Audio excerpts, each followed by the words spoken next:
Good afternoon. Today we are going to be reading through chapter 25 of Dracula by Bram Stoker. But we're not just going to be reading the words, we're going to be talking about interesting vocabulary words and interesting phrases as we go. And we're doing this live, so you can ask questions in the chat. You can say, what does this mean? What does that mean? Explain this. So if you're an advanced learner of English, this is a wonderful opportunity to improve your vocabulary and gain a deeper understanding of the English language. Also, when we're finished, we've been bringing people in from Discord. So we don't, when the chapter is finished, the video keeps going and we practice some of the interesting vocabulary words that we've learned in the chapter. And the focus is on pronunciation, accentuation, and intonation. So if you're trying to improve your accent, do not go away when the chapter is finished, because we're going to practice improving your accent in some very interesting ways that maybe you've never thought about before. And there's a link to the Discord group in the chat. So if you would like to volunteer to be one of the people who practices, then all you have to do is click on that link. But we can only do 2 people at a time. So there's a rule now that if you want to be one of the people who practices, you have to say, I volunteer, in the Discord group. And the first 2 people who do that during the video, while the video is happening, will be the 2 people that I practice with. So if you want to practice, go over there now and volunteer before someone else does. All right, let's get started with chapter 25 of Dracula. Wait, let me just check. I forgot to check my microphone settings here. I want to make this a little bit louder. Okay, let's go. Chapter 25, Dr. Seward's Diary, 11th of October, evening. Jonathan Harker has asked me to note this, as he says he is hardly equal to the task, and he wants an exact record. I think that none of us were surprised when we were asked to see Mrs. Harker a little before the time of sunset. We have of late... That of late means recently, very recently. So we have recently come to understand. We have of late come to understand that sunrise and sunset are to her times of peculiar freedom, when her old self can be manifest without any controlling force, subduing or restraining her.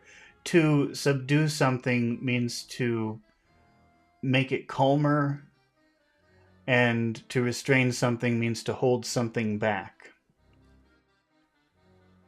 So the force controlling her, these times, sunset and sunrise, are times when they can calm that force that's possessing her.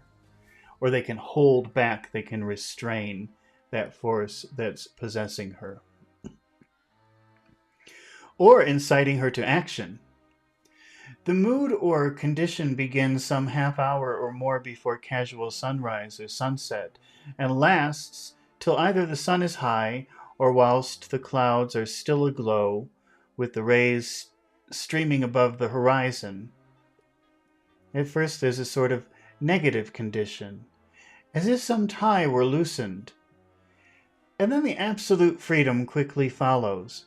When, however, the freedom ceases, the change back or relapse comes quickly, preceded by a spell of warning silence. We've talked about that word spell before, meaning a period of time. Hello, Mohammed. Mohammed's here. Mohammed says hi. Mohammed, if you want to practice with us tonight, don't forget to volunteer on Discord before somebody else does.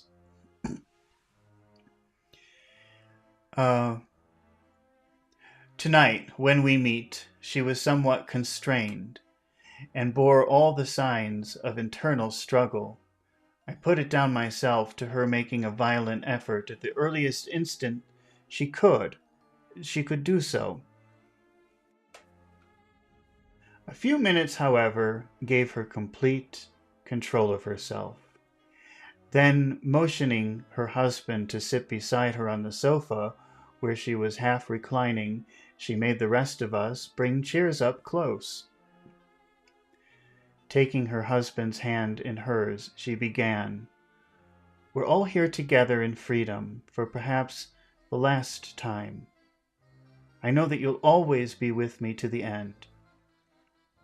This was to her husband, whose hand had, as we could see, tightened upon her.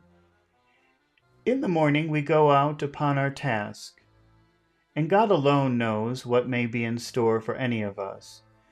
You're going to be so good to me to take me with you. I know that all that brave, earnest men..." We keep coming across this word earnest. That means to have a lot of enthusiasm for something, or commitment to something. But maybe we'll make that one of the practice words today. Earnest.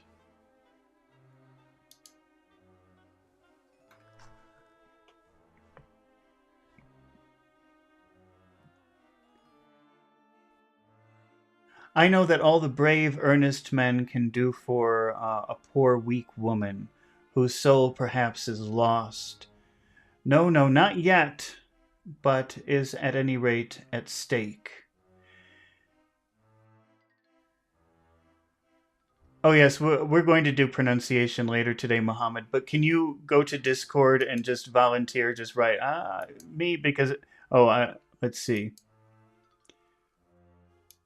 Yeah, just write it in Discord, so we have a record of it, or that anyone else who wants to volunteer can see that someone has already volunteered.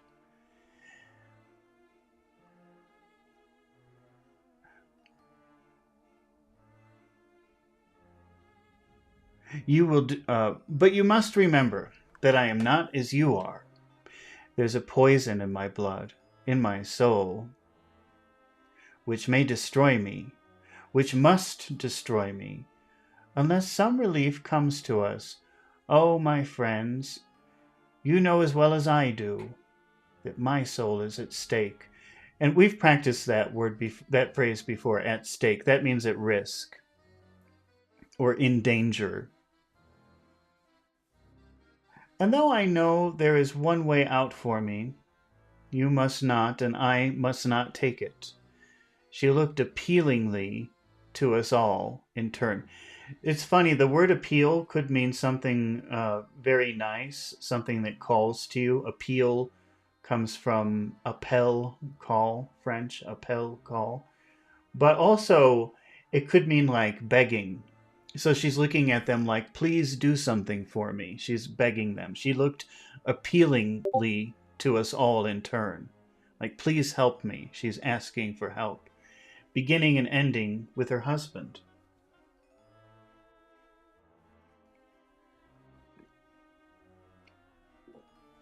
"What is that way?"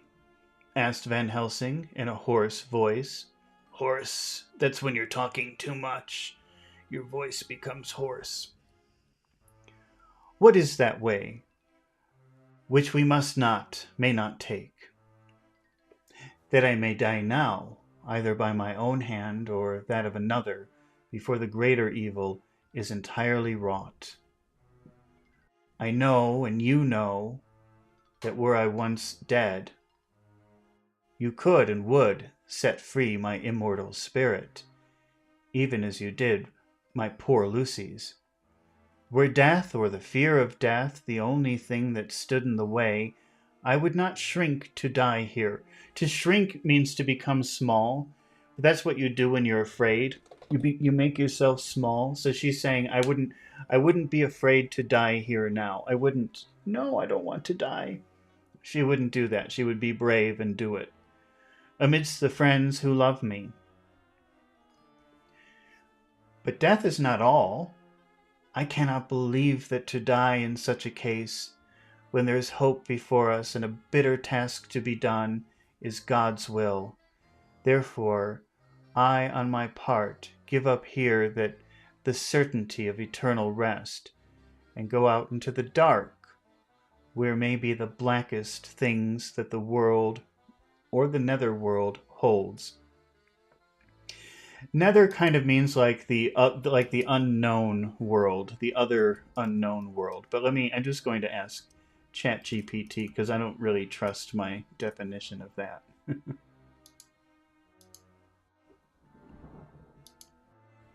Something that is lower or beneath or under.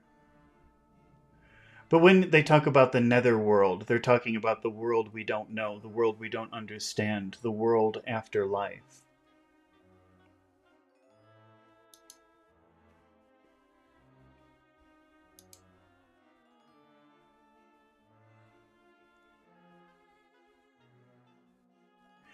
We were all silent, for we knew instinctively that this was only a prelude. The faces of the others were set, and Harker's grew ashen gray.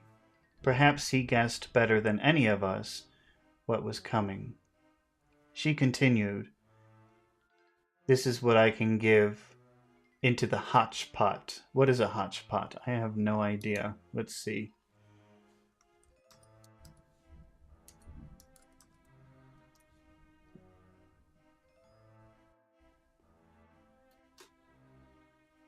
The blending or combining of property or assets. It says it's a legal term.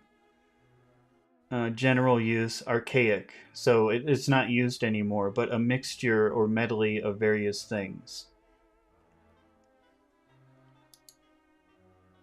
Probably, there's a word, hodgepodge. Wait, I forgot. I haven't typed anything on the screen for so long. I don't remember how to do it. Here, I think. Okay. Maybe I'll make that a word, even though it's not really in the book. I think that's the modern or the contemporary version of it. Hodgepodge. Hodgepodge. But wait, let me see if I spelled that correctly. Hodgepodge.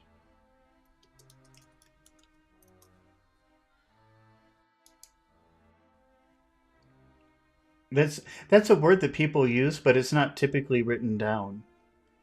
Oh, and it's one word.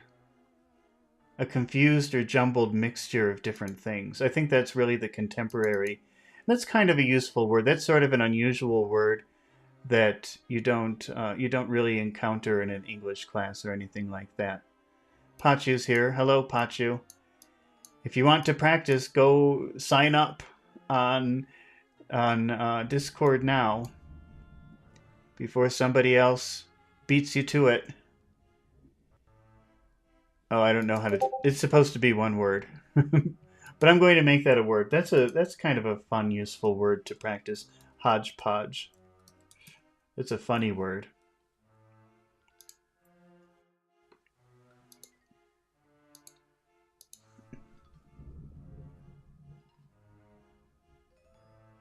She continued, "This is what I can give into the hotchpot." I could not but note the quaint legal phrase which she used in such a place. So, yeah, it's a legal term, apparently, according to uh, ChatGPT. And here, this reinforces that he was surprised that she used that word. And with all seriousness, what will each of you give? Your lives, I know, she went on quickly. That's easy for brave men. Your lives are God's, and you can give them back to him. But what will you give to me? She looked again questioningly, but this time avoided her husband's face. Quincy seemed to understand. He nodded, so that means he moved his head in agreement. Yes. And her face lit up. Then I shall tell you plainly what I want. For there must be no doubtful matter in this connection between us now. You must promise me, one and all, even you, my beloved husband, that should the time come, you will kill me. Well, what is that time? The voice was Quincy's, but it was low and strained. When you shall be convinced that I'm so changed that it's better that I die, that I may live. When I am thus dead in the flesh, then you will without a moment's delay drive a stake through me. So remember, a stake is like a long wooden stick with a sharp end. When I am thus dead in the flesh, then you will, without a moment's delay, drive a stake through me and cut off my head, or do whatever else be wanting to give me rest. Quincy paused. Quincy was the wait a minute. Quincy was the first to rise after the pause. He knelt down before her, and taking her hand in his, he said solemnly, I'm only a rough fellow, who hasn't perhaps lived as a man should to win such a distinction, but I swear to you, by all that I hold sacred and dear, that should that time ever come, I shall not flinch. Flinching is, if somebody threatens to hit you and you go like that, that's flinching. So it kind of means like I won't hesitate. I won't do this first. He'll just do it. I shall not flinch from the duty that you have set us, and I promise you, too, that I shall make all certain. For I'm only doubtful I shall take it that the time has come. My true friend, was all she could say amid her fast-falling tears, as bending over, she kissed his hand. I don't know if you can hear the thunder. There's a storm here, so this is perfect for our spooky, scary story. I swear the same, my dear Mina, said Van Helsing, and I, said Lord Godalming, each of them in turn, kneeling to take the oath. I followed myself. Then her husband turned to her wan-eyed. We've seen that word. That's a strange word. It's not really a word that I think it means sick or something like that. It's not a word that you would use in normal English. Sick, sickly, pale, yeah. But it keeps coming up in this book. Then her husband turned to her wan-eyed, and with a greenish pallor which subdued the snowy whiteness of his hair, and asked, And must I, too, make such a promise, O my wife? You too, my dearest, she said, with infinite yearning. Yearning is wanting something very, very much. Yearning of pity, wanting wanting a lot of pity in her voice and eyes. You must not shrink. So that, again, shrinking is making yourself small, which is what you do when you're afraid. Oh no.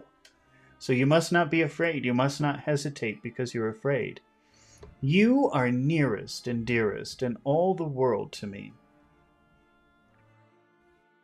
Our souls are knit into one. I think we've talked about the word knitting before, but I'll just remind you what that means, knitting.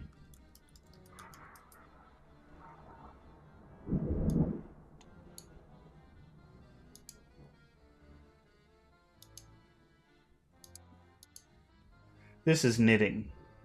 So when she says our souls are knitted into one, it's kind of like it's one piece.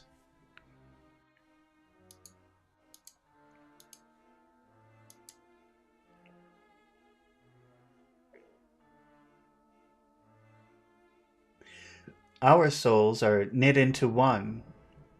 For all life and all time, think, dear, that there have been times when brave men have killed their wives and their womankind to keep them from falling into the hands of the enemy. Their hands did not falter. Falter means hesitate. Any the more because those that they loved implored them. Implore means beg. Please don't. Implored them to slay, or please do. Implored them to slay them. Slay means kill.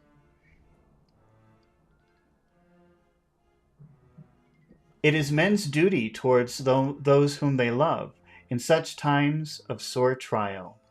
And oh, my dear, if it is to be that I must meet death at any hand, let it be at the hand of him that loves me best. Dr. Van Helsing, I have not forgotten your mercy in poor Lucy's case to him who loved. She stopped with a flying blush and changed her phrase. To him who had best right to give her peace. If that time shall come again, I look to you to make it a happy memory of my husband's life, that it was his loving hand which set me free from the awful thrall upon me. Again, I swear, came the professor's resonant voice. Mrs. Harker smiled positively. Mrs. Harker smiled, positively smiled, as with a sigh of relief she leaned back and said, "And now, one word of warning, a warning which you must never forget. This time, if it ever come, may come quickly and unexpectedly, and in such case you must lose no time in using your opportunity. At such a time I myself might be, nay, if the time ever come, shall be leagued with your enemy against you." So she's saying, you have to do it. If you see the change happening in me, you have to do it right away, because once I change, remember that I will be your enemy. One more request. She became very solemn. Solemn means serious. And she said this: "It is not vital and necessary like the other, but I want you to do one thing for me, if you will." So remember that word vita, vitae, when you see that, that means life. So it's not important to life. A lot of times vital doesn't always translate as important to life. It could just mean important. I have some vital information. That just means really important information. But the real meaning of it has to do with life and death importance. It's important to life.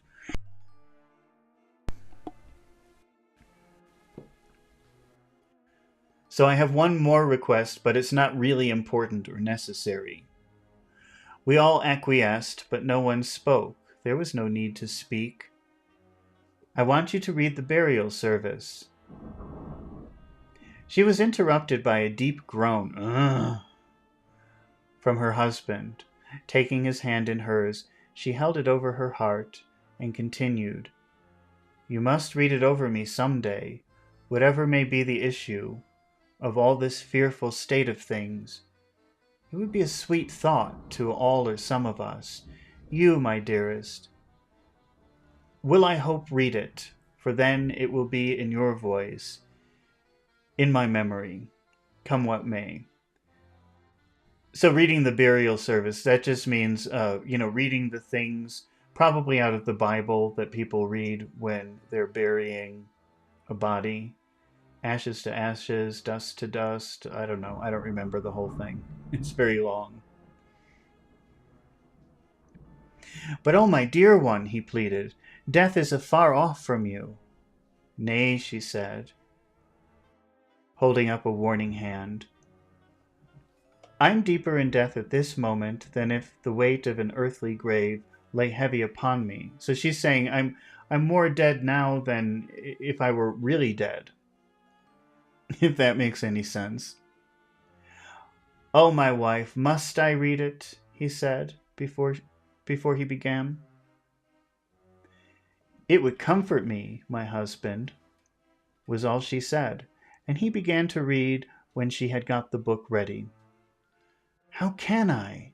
How could anyone tell of that strange scene, its solemnity, its gloom, its sadness, its horror, and withal its sweetness? Even a skeptic who can see nothing but a travesty of bitter truth. A travesty. I don't know how to explain that. I'm going to ask for help. Maybe I'll make that a word. That's kind of an interesting word. I don't even know how to. It's a bad thing, a travesty, a horrible situation, but let me find a better definition for you.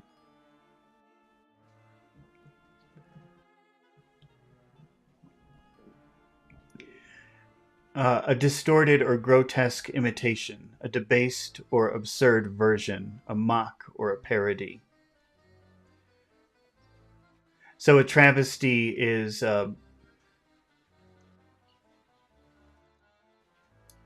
something so bad it's almost funny, I guess would be a good way of describing that.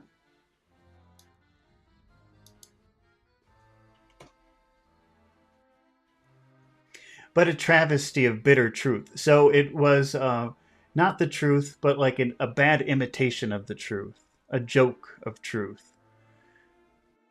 Even a skeptic who can see nothing but a travesty of bitter truth in anything holy or emotional would have been melted to the heart had he seen the little group of loving, devoted friends kneeling round that stricken and sorrowing lady. So even somebody who thought all of this was ridiculous, all of this was a joke, a travesty, a bad joke, uh, would have emotions about this situation.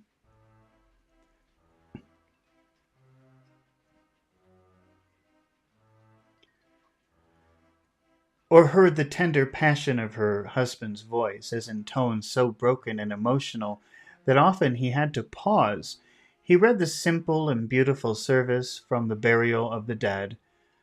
I cannot go on. Words and voices fail me. Oh, so he read it then, at that moment. That's pretty creepy. She was right in her instinct.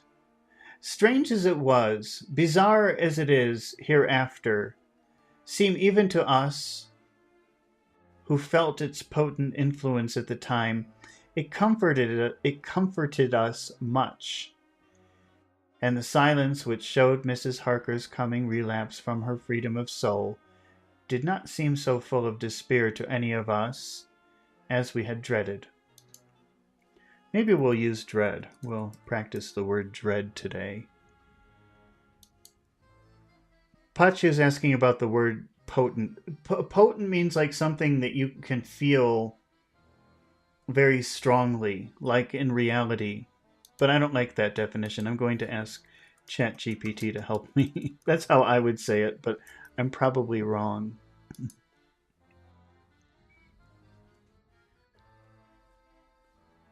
Something with great strength or influence or effectiveness.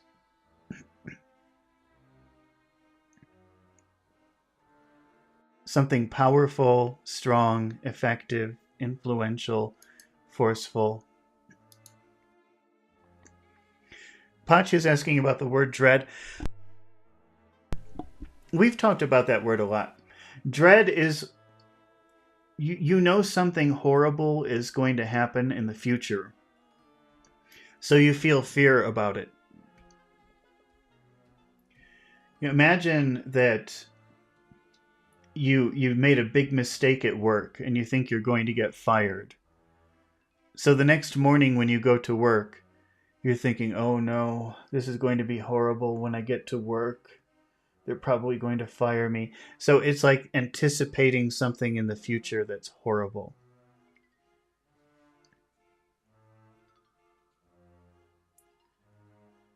Jonathan Harker's journal, 15th of October, Varna.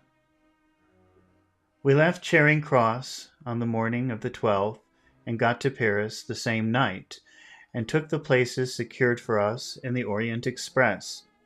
We traveled night and day, arriving here at about 5 o'clock. Lord Godalming went to the consulate to see if any telegram had arrived for him, whilst the rest of us came on to this hotel, the Odysseus. The journey may have had incidents. I was, however, too eager to get on, to care for them.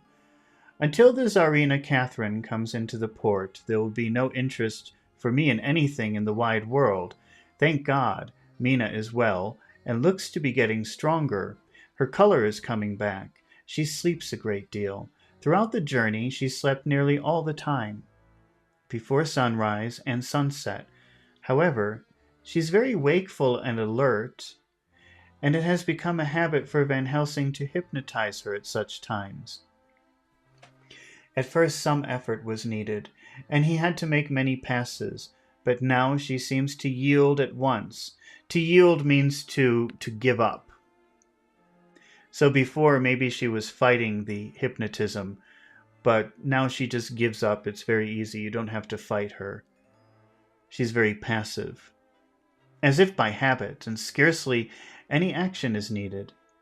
He seems to have power at these particular moments to simply will, and her thoughts obey him.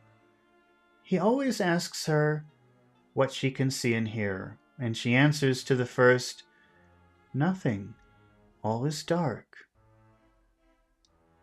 And to the second, "I can hear the waves lapping." So remember, the waves, the sound of water, when things are hitting the water like a ship, or if you're swimming, that sound of the water moving is lapping. Imagine like a lake, a gentle lake, and the water is moving up onto the land, and that sound of the moving water is lapping. It's a calm sound. It's not a very hard sound. If the waves are very big, you would say the waves are crashing. But if it's very gentle and you just hear the water slowly moving, that's a lapping sound. And the water rushing by. Canvas and cordage, strain and masts and yard creak. These are just ship words. The wind is high. I can hear it in the shrouds, and the bows and the bows throws back the foam. It's evident that the Tsarina Catherine is still at sea, hastening on her way to Varna. Hastening means hurrying up, going very quickly.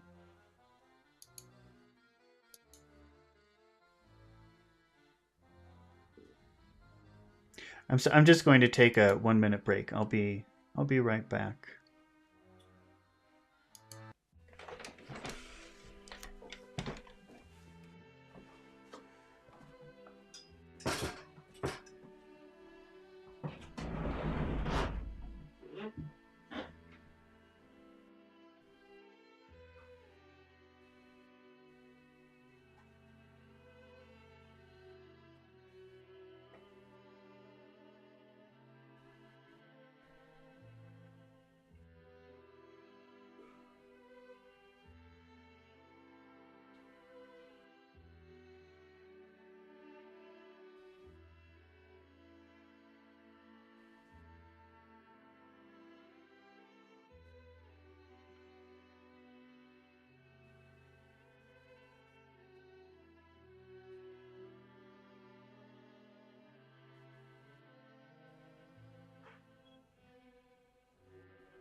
All right. Sorry about that.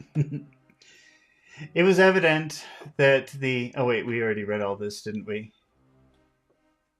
No, okay. It is evident that the Tsarina Catherine is still at sea, hastening on her way to Varna. Lord Godalming has just returned. He had 4 telegrams, one each day since we started, and all to the same effect, that the Tsarina Catherine had not been reported to Lloyd's from anywhere. He had arranged before leaving London that his agent should send him every day a telegram saying if the ship had been reported.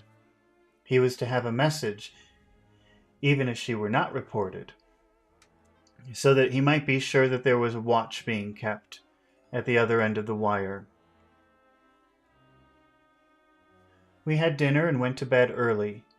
Tomorrow we are to see the vice consul and to arrange, if we can, about getting on board the ship as soon as she arrives. Van Helsing says that our chance will be to get on the boat between sunrise and sunset. The Count, even if he takes the form of a bat, cannot cross the running water of his own volition. That word, volition, that means moving.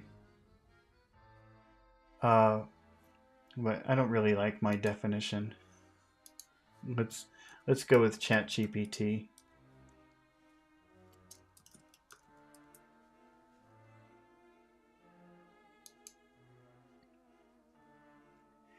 The act of making a choice or a decision, the power of will or determination. It's really the same word as the word will in English. English is like when you say will, that's like your intention. That's what you want to do. And doing something of your own volition, it means nobody told you to do it, nobody asked you to do it. You do it because that's what you want. How do they use it here?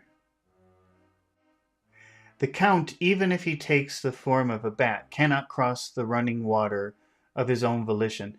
So it's not possible for him, even as a bat, if he changes into a bat, to go across the sea on his own. He needs help. He needs to be on a ship, which he evidently wishes to avoid. He must remain in the box. If, then, we can come on board after sunrise, he's at our mercy. For we can open the box and make sure of him.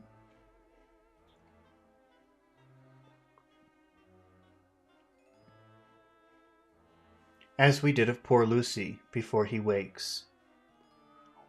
What mercy he shall get from us will not count for much. We think that we shall not have much trouble with officials or the seamen. Thank God. This is the country where bribery can do anything.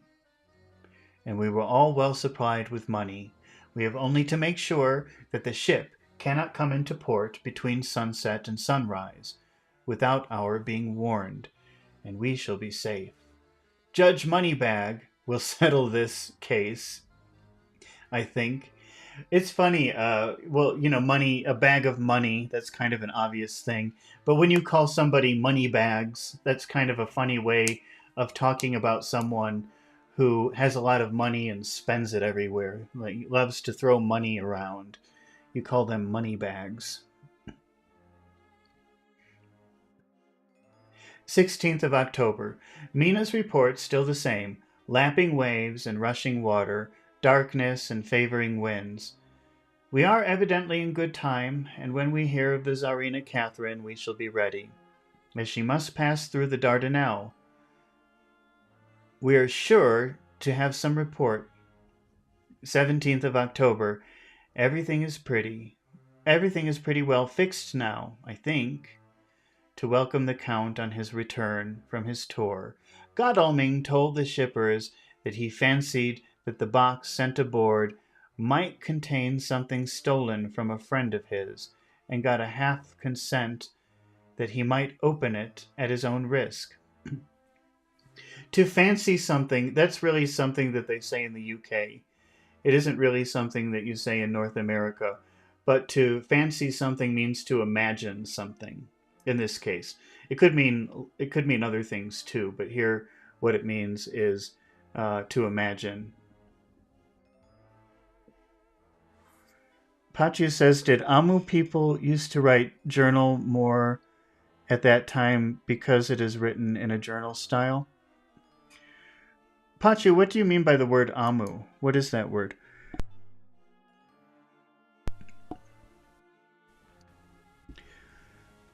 I do think people used to write journals more in the past than they do now. a lot of times if you go to school for English or something like that, not learning English as a second language, but studying English or writing or something like that, they always encourage you to keep a journal every day.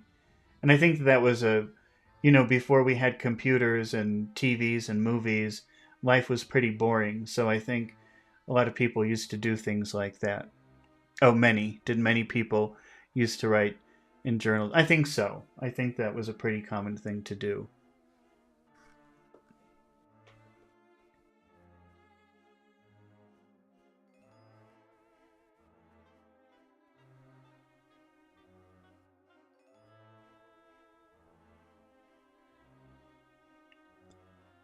Okay. Let me read that again. Everything is pretty well fixed now. I think, to welcome the Count on his return from his tour. Godalming told the shippers he fancied that the box sent aboard might contain something stolen from a friend of his. So Lord Godalming told the people in charge of the port, "Oh, there is a ship coming in, and there's a box on that ship, and I think it contains stolen property that belongs to me." And he got a half consent. So consent means agree. So they said, and it was only half of an agreement, like, okay, maybe we'll let you do that. Maybe we'll let you search that box. And he got a half consent that he might open it at his own risk. The owner gave him a paper telling the captain to give him every facility in doing whatever he chose on board the ship, and also a similar authorization to his agent at Varna. We've seen the agent, who was much impressed with Godalming's kindly manner to him, and we're all satisfied that whatever he can do to aid our wishes will be done. We've already arranged what to do in case we get the box open. If the Count is there, Van Helsing and Seward will cut off his head at once and drive a stake through his heart. Morris and Godalming and I shall prevent interference. Again, if we have to use the arms which we shall have ready, the professor says that if we can so treat the Count's body, it will soon after fall into dust. In such case, there would be no evidence against us. In any case, any suspicion of murder were aroused. But if it were not, we should stand or fall by our act, and perhaps some day this very script may be evidence to come between some of us and a rope, meaning they'll hang them for murder. We mean to leave no stone unturned. To leave no stone unturned is an expression which means you look everywhere, you search everywhere, you try every option. Because imagine if you're looking for something and you look under every rock. You're outside looking for something, and so you have to look under every rock to find it. You leave no stone unturned. That's like explore every option. And that's a pretty common phrase. We mean to leave no stone unturned. So we're going to consider every option to carry out our intent. We've arranged with certain officials that the instant the Tsarina Catherine is seen, we are to be informed by a special messenger. 24th of October, a whole week of waiting, daily telegrams to Godalming, but only the same story, not yet reported. Mina's morning and evening hypnotic answer is unvaried. If you have various things, you have many different things. But if something is unvaried, that means it's always the same. It never changes. Not yet reported. Mina's morning and evening hypnotic answer is unvaried. Lapping waves, rushing water, and creaking masks. Creaking is it's like the sound of things moving, like an old door. That's a creaking door. Telegram, October 24th, Rufus Smith, Lloyd's, London, to Lord Godalming, care of HBM, Vice-Consul, Varna. Tsarina Catherine reported this morning from Dardanelles. Dr. Seward's Diary, 25th of October. Oh, wait. Oh, okay, that's it. All right. I thought there would be more. Dr. Seward's Diary, 25th of October. How I miss my phonograph. To write a diary with a pen is irksome. To irk is to annoy. You irk me. You annoy me. If something is irksome, it's annoying. Writing with a pen is annoying to me. Writing with a pen is irksome to me. It's more typical to use the word annoying. But you could say irksome, it wouldn't be weird. But Van Helsing says I must. We're all wild with excitement. Yesterday, when Godalming got his telegram from Lloyd's, I know what men felt in battle when the call to action is heard. Mrs. Harker, alone of our party, did not show any signs of emotion. After all, it's not strange that she did not, for we took special care not to let her know anything about it. And we all tried not to show any excitement when we were in her presence. In the old days, she would, I'm sure, have noticed, no matter how we might have tried to conceal it. But in this way, she's greatly changed during the past 3 weeks. The lethargy grows upon her. Being lethargic means being slow and tired. Lethargic.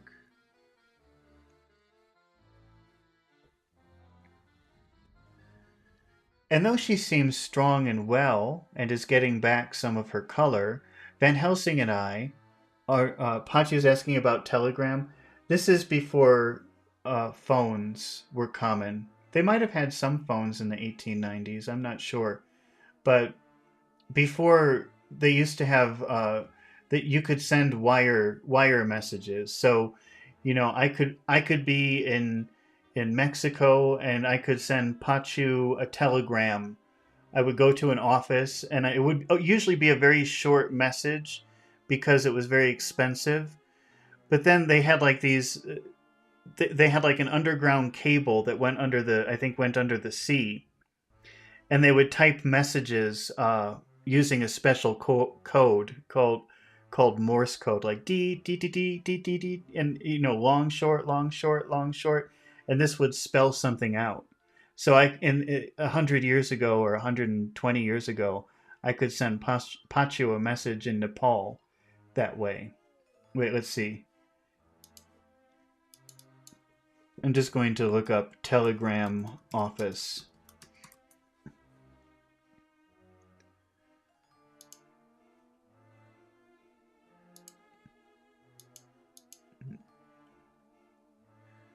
See, I think what would happen is, they would just they would send it, they would be like very primitive sound signals, like long short long short long long long short short, like a binary code, and you could interpret that into letters. Yeah, Pacha wrote D D D D D D. That's how it sounded. I think I've seen that in movies.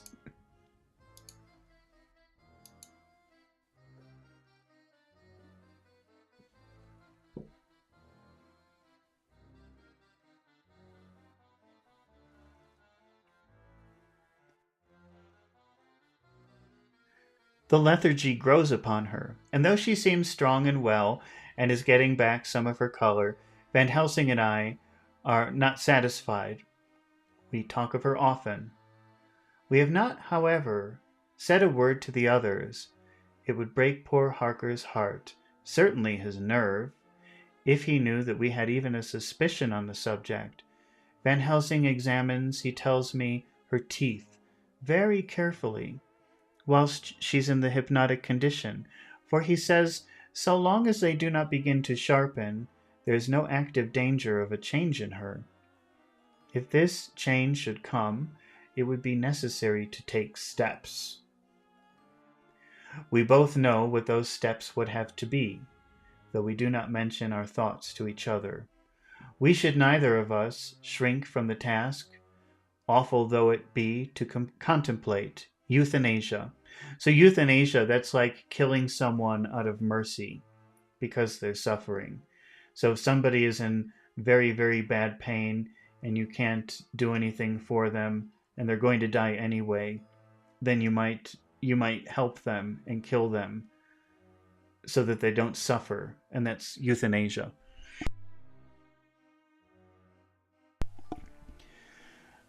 Pachu is asking about the word contemplate, which means to think about something very carefully.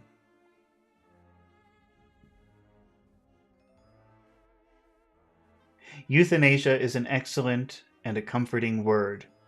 I'm grateful to whoever invented it. It's only about 24 hours sail from the Dardanelles to here.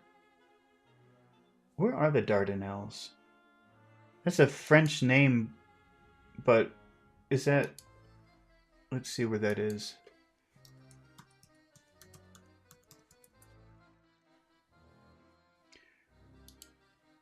Pachi says, does euthanasia exist today? Well, yes, as a matter of fact, in Canada, it's become a very common thing, which is sort of a controversial thing. Some people... So the Dardanelles are near Turkey.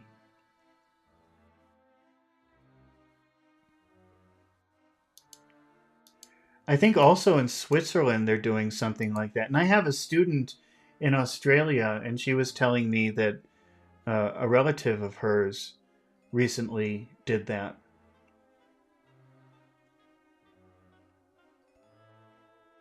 But it's a very controversial thing. It's only about...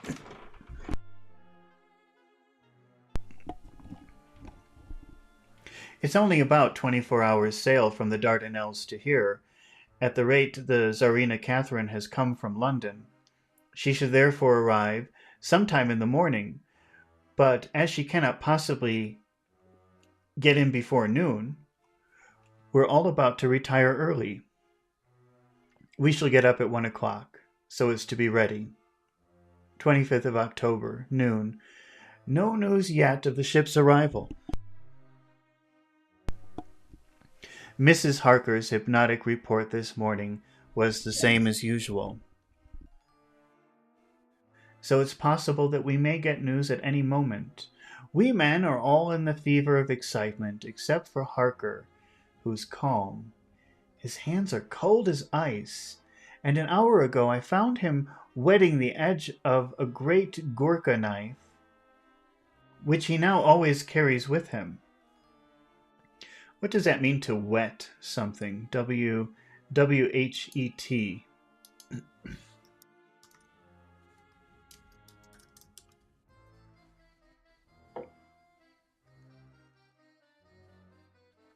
To sharpen. So he's sharpening his knife, getting ready.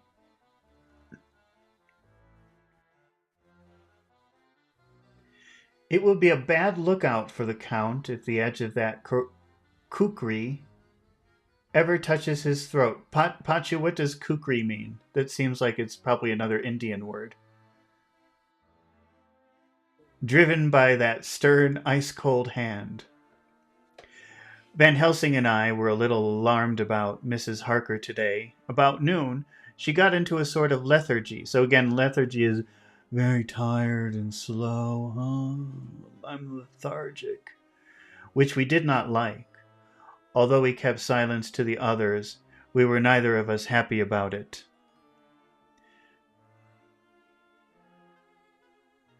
She had been restless all the morning, so that we were at first glad to know that she was sleeping. When, however, her husband mentioned casually that she was sleeping so soundly that he could not wake her, we went to her room to see for ourselves. She was breathing naturally and looked so well and peaceful that we agreed that sleep was better for her than anything else. Poor girl. She has so much to forget that it's no wonder that sleep, if it brings oblivion to her, does her good. Oh, so wait, Gorkhali soldier used the knife kukri. Okay, wow. So we're learning We're learning actually Nepali today. Today's a Nepali class, not English class. Later, our opinion was justified, for after a refreshing sleep of some hours, she woke up. She seemed brighter and better than she had been for days. At sunset, she made the usual hypnotic report. Wherever he may be in the Black Sea, the Count is hurrying to his destination, to his doom, I trust. Doom is like the horrible thing that's coming. I don't really like that definition. I think we've defined it before, but let me just confirm.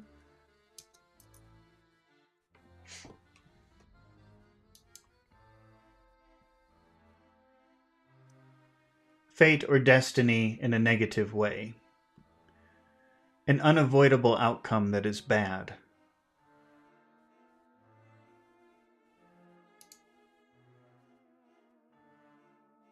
October 26th. Another day and no tidings. Tidings means news, so another day and no news of the Tsarina Catherine. She ought to be here by now. That she's still journeying somewhere is apparent, for Mrs. Harker's hypnotic report at sunrise was still the same.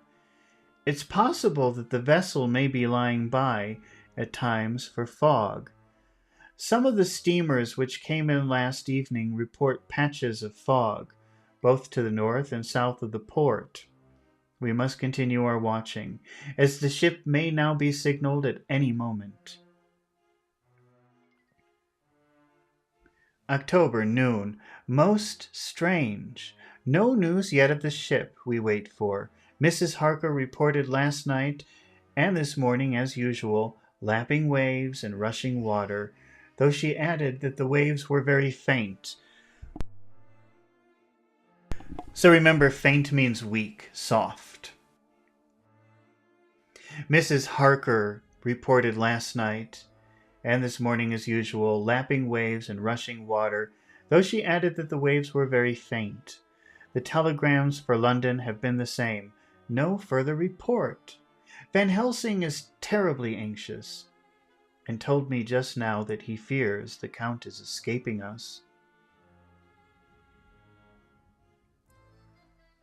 Pachu says, I'm glad that this book is using that word. He added significantly, I did not like that lethargy. The lethargy of Madame Mina's souls and memories can do strange things during trance. I was about to ask him more, but Harker just then came in, and he held up a warning hand. We must try tonight at sunset to make her speak more fully when in her hypnotic state.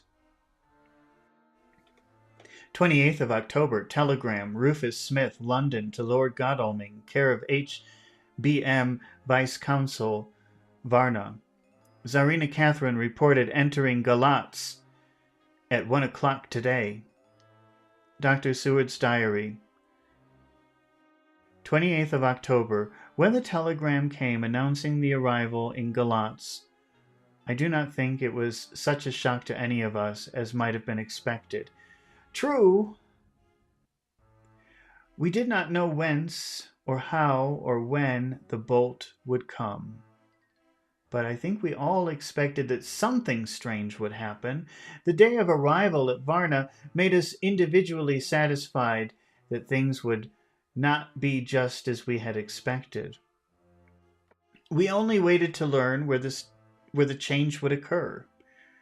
Nonetheless, however, it was a surprise.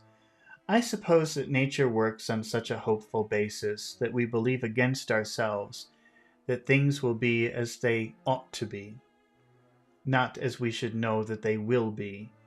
Transcendentalism is a beacon to the angels, even if it will be a will-o'-the-wisp to man. Okay, so transcendentalism, that means going beyond the belief of, or the practice of going beyond reality, or going beyond what you can see. And a beacon is like a lighthouse. This is a very complicated phrase to explain, I think. Well, here, let's look at beacon first. And then I'll ask ChatGPT for a better definition of transcendentalism.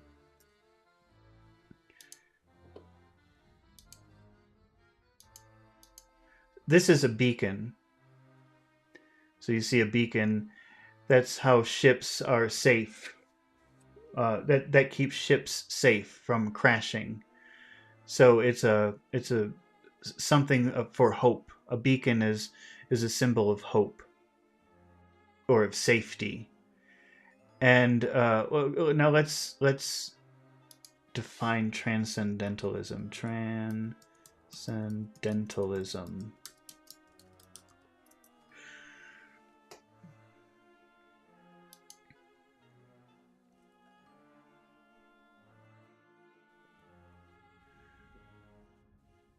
Okay, it's a specific philosophy that believes in the goodness of people and nature, and the importance of self reliance, and the idea of truth and understanding go beyond sensory experience. So that's what I was trying to explain. That uh, it's it, it's a very, I think, a very Buddhist kind of idea. You know, you have a very Zen Buddhist kind of idea where everything that you see around you isn't really what is actually there. You have to go beyond it. You have to travel beyond it. That's transcendentalism. So let's look at the sentence again. Transcendentalism is a beacon to the angels. So for angels who have a more of an ability than us to transcend this reality that we live in, uh, it's a symbol of hope, but it's a will o' the wisp. That's kind of an old term. I've heard that before, but it's not something that you would probably hear in contemporary English. Will o' the wisp.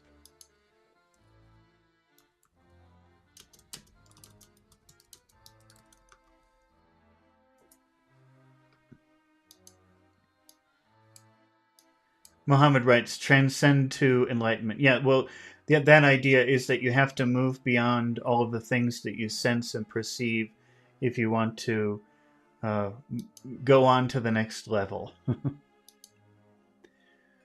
Will o' the wisp is a flickering light, a symbol of elusiveness.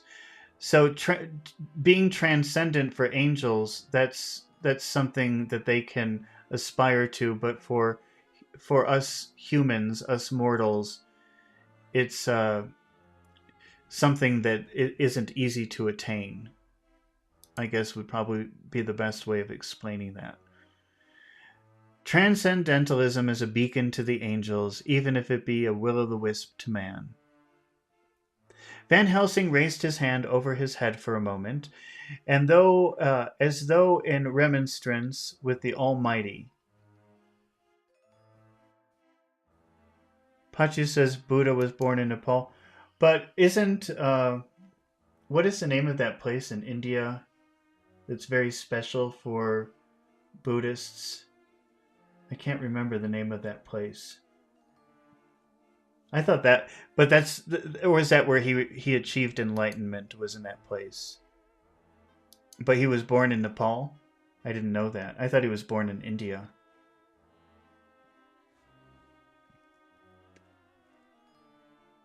Let's look at the word remonstrance for a minute.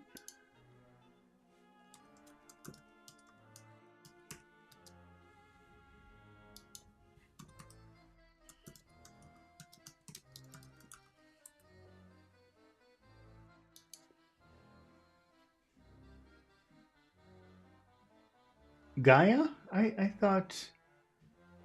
Where does the Dalai Lama live? He lives somewhere in India. There's like a town.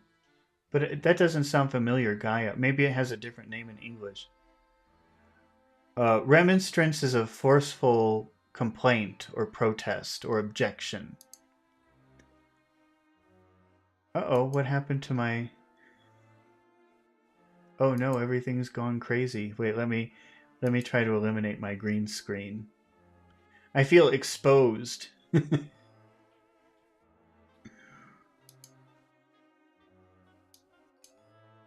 What happened?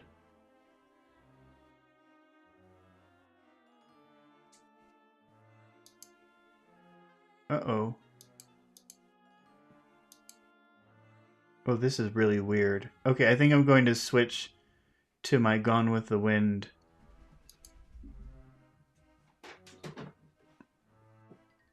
I don't know what's going on. Everything's gone crazy. Okay, I'm switching to Gone with the Wind because I don't know what happened to my Dracula. Okay, well, this might be fun to read it to Gone with the Wind music. Okay, so Van Helsing raised his hands over his head for a moment as though in remonstrance with the Almighty. So the Almighty, that's another way of saying God, and like a protest to God. But he said not a word, and in a few seconds stood up with his face sternly set. Lord Godalming grew very pale, and sat breathing heavily. I was myself half stunned. Stunned means shocked. And looked in wonder at one after another. Quincey Morris tightened his belt with that quick movement which I knew so well. In our old wandering days it meant action. Mrs. Harker grew ghastly white. Ghastly means horribly. So that the scar on her forehead seemed to burn. And she folded her hands meekly. Meekly means weakly, softly, gently, and looked up in prayer. But at the same time his action belied his words, for his hands instinctively sought the hilt of the great kukri knife, so that's the handle of the knife, and rested there. When does the next train start for Galatz? Said Van Helsing to us generally. At 6:30 tomorrow morning. We all started, for the answer came from Mrs. Harker. How on earth do you know? Said Art. You forget. Or perhaps you don't know, though Jonathan does, and so does Dr. Van Helsing, that I'm a train fiend. A fiend is like a... Well, let's get a... I better get a real definition. I don't want to go off trying to explain that. It's a pretty common word, but now that I think about trying to explain it, I can't tell you.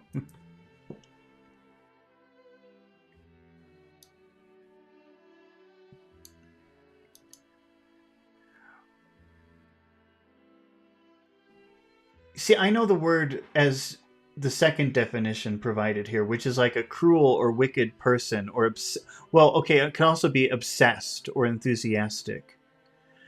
You usually use that for people addicted to drugs. You would call them a drug fiend. It's a very negative word, though. A non-negative word would be to say a drug addict. But when you call someone a drug fiend, the implication is that they also do bad things to get the drugs, like steal or hurt people to get the drugs. So it has that other implication of doing bad things to obtain the drug because they're obsessed with it. So it's kind of funny to call someone a fiend of any kind. But it's funny that she's saying that here. I'm a train fiend. I'll do anything to know about trains. I'll hurt people to know about trains. It's kind of funny that she uses that word. You forget, or perhaps you do not know, though Jonathan does, and so does Dr. Van Helsing, I'm a train fiend. At home in Exeter, I always used to make up the timetables so as to be helpful to my husband. I found it so useful sometimes that I always make a study of the timetables now. I knew that if anything were to take us to Castle Dracula, we should go by Galatz, or at any rate through Bucharest. So I learned the times very carefully. Unhappily, there are not many to learn, as the only train tomorrow leaves, as I say. Wonderful woman, murmured the professor.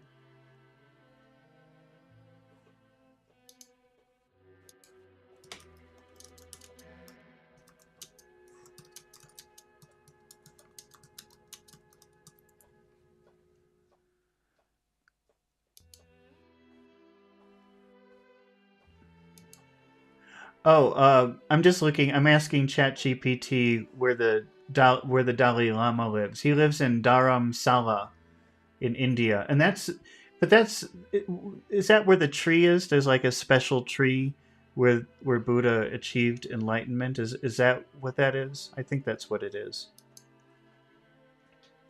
But that's the name that I was thinking of.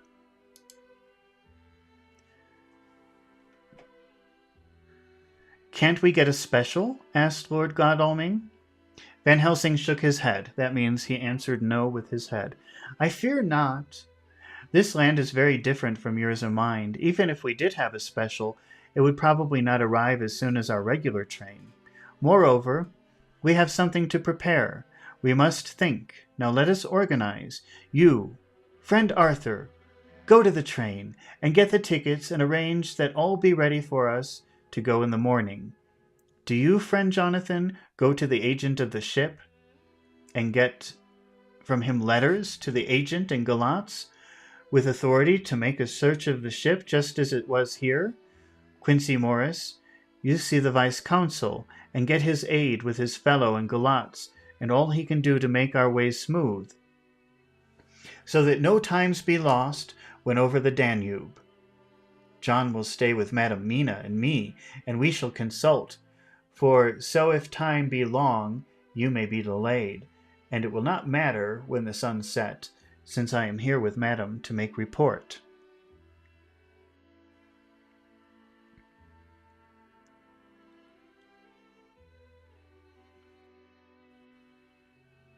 And I, said Mrs. Harker brightly, and more like her old self than she had been for many a long day, shall try to be of use in all ways, and shall think and write for you as I used to do. Something is shifting from me in some strange way, and I feel freer than I have been of late. The three younger men looked happier at the moment, as they seemed to realize the significance of her words, but Van Helsing and I turned to each other, met each a grave and troubled glance, and we said nothing at the time, however. When the three men had gone out to their tasks, Van Helsing asked Mrs. Harker to look up the copy of the diaries and find him the part of Harker's journal at the castle. She went away to get it. When the door was shut upon her, he said to me, "We mean the same. Speak out. Here is some change. It is a hope that makes me sick, for it may deceive us." "Quite so. Do you know why I asked her to get the manuscript?" "No," I said, "unless it was to get an opportunity of seeing me alone." "You are in part right, friend John, but only in part. I want to tell you something. And oh, my friend, I'm taking a great and terrible risk, but I believe it's right." In the moment when Madam Mina said those words that arrest both our understanding, arrest means stop. So Madam Mina said something that stopped their understanding. In the moment when Madam Mina said those words that arrest both our understanding, an inspiration came to me. In the trance of 3 days ago, the Count sent her his spirit to read her mind, or more like, he took her to see him in his earth box in the ship with the water rushing, just as if it go free at rise of set of sun. He learned that we are here, for she have more to tell in her open life, with eyes to see, ears to hear, than he, shut as he is in his coffin box. Now he make his most effort to escape us. At present he want her not. Okay, well, because Professor Van Helsing's first language is not English, I'll just try to summarize that in a more understandable way. He's saying, every day they're hypnotizing her. What do you see? And it's always the same day. But there was one day when she gave a little bit more detail, and the professor thinks that in that day, his soul came into her, and he could see where they were and what they were doing. So now that's when he discovered that they were following him and trying to capture him. And that's why the ship changed from Varna to Galatz. And maybe he's not even interested. He says at present he want her not, meaning he probably doesn't. He's not interested in her anymore. He just wants to escape them. He is sure with his so great knowledge that she will come at his call. But he cut her off. Take her, as he can do, out of his own power, that so she come not to him. Ah! There I have hope that our man-brains that have been of man so long and that have not lost the grace of God will come higher than his child-brain that lie in his tomb for centuries. So he's saying this. The way he talks is very strange, but he's saying this is where our advantage is, because we are on the side of good, on the side of God, and we're living humans full of goodness, and he's not, and that's our advantage.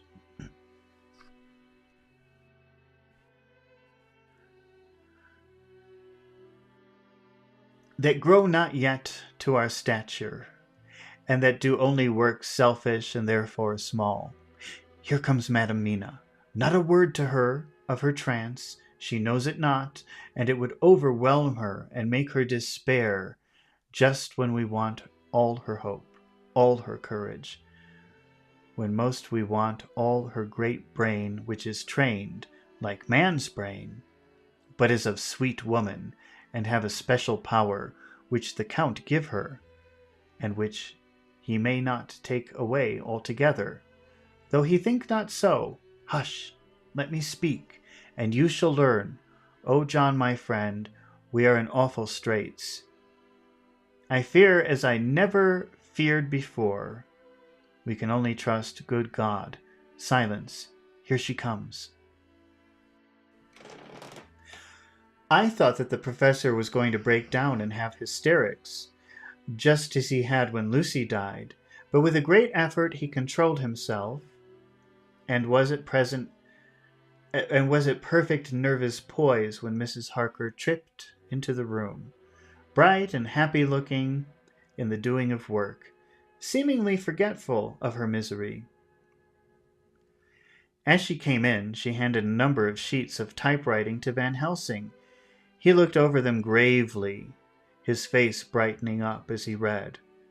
Then, holding the pages between his finger and thumb, he said, "Friend John, to you with so much experience already, and you too, dear Madam Mina, that are young, here is a lesson. Do not fear ever to think. A half-thought has been buzzing often in my brain, but I fear let him loose his wings." So he's saying, I have this idea in my head, but I don't really want to tell you. I'm afraid to talk about it. Here, now, with more knowledge, I go back to where that half-thought come from, and I find that he be no half-thought at all. That be a whole thought, though so young that he is not yet strong to use his little wings, nay, like the ugly duck of my friend Hans Andersen. He be no duck thought at all, but a big swan.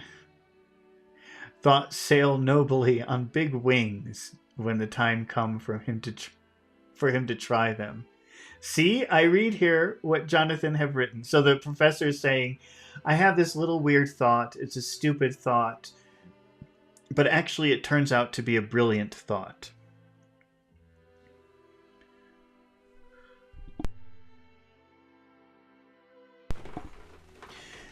That the other of his race, so here's his brilliant thought, the other of his race, who in later age again and again brought his forces over the great river into Turkey land, who when he was beaten back, came again and again and again, though he had come alone from the bloody field where his troops were being slaughtered, since he knew that he alone could ultimately triumph. What does this tell us? Not much? No. The Count's child thought see nothing. Therefore he speaks so free. Your man thought see nothing. Your man thought seem nothing. My man thought see nothing till just now. No. Okay, so he's talking about the Count when the Count was a man, several hundred years ago, fighting in Turkey and killing people. Let's see, the other of his race, who later again and again brought his forces over the Great River into Turkey land, who when he was beaten back, so every time they tried to invade Turkey, they were beaten back. They had to return. And they returned again and again. Though he had to come alone from the bloody field where his troops were being slaughtered, since he knew that he alone could ultimately triumph. So even when all of his troops, all of his soldiers were killed, he would still return because he knew that even by himself he could win. He could win alone.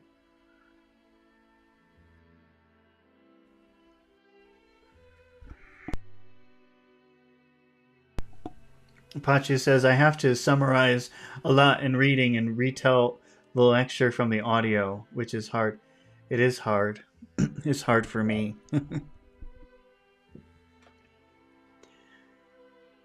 What does this tell us? So, what does this say about the Count? He returned to Turkey. He went to Turkey many times with his soldiers. They all got killed, and he returned alone. But he kept doing it even by himself because he knew how powerful he was. What does this tell us? Not much, no. The Count's child thought, see nothing, therefore he speaks so free. Your man thought, see nothing. My man thought, see nothing. Till just now. No. But there comes another word from someone who speak without thought, because she too know what it might mean. Just as there are elements which rest, yet when in nature's course they move on their way, and they touch the poof. And there comes a flash of light, heaven wide, that blind and kill and destroy some, but that show up all earth below for leagues and leagues. Is it not so? I have no idea what he's saying. Let's see. Let's keep reading and maybe he'll get to the point. And there comes, but now that show up all earth below for leagues and leagues. Is it not so? Well, I shall explain. To begin, have you ever studied the philosophy of crime? Yes and no. You, John, yes, for it is the study of insanity.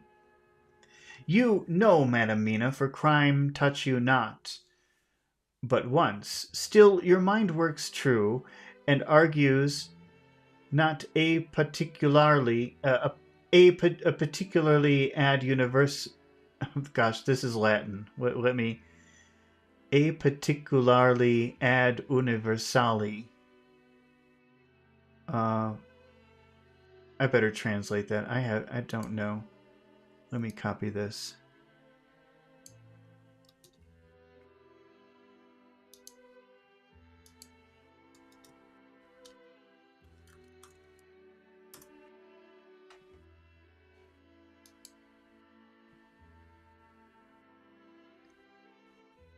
From the particular to the universal. So that means from the very specific to the very general.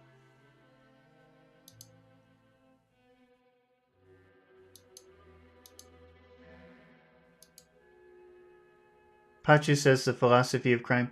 Well, philosophy is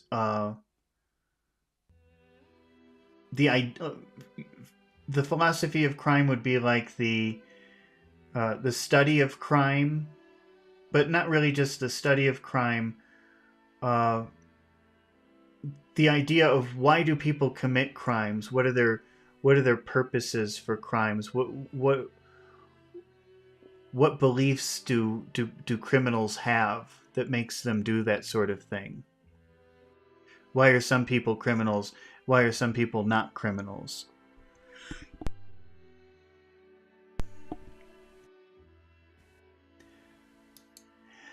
There's this peculiarity in criminals.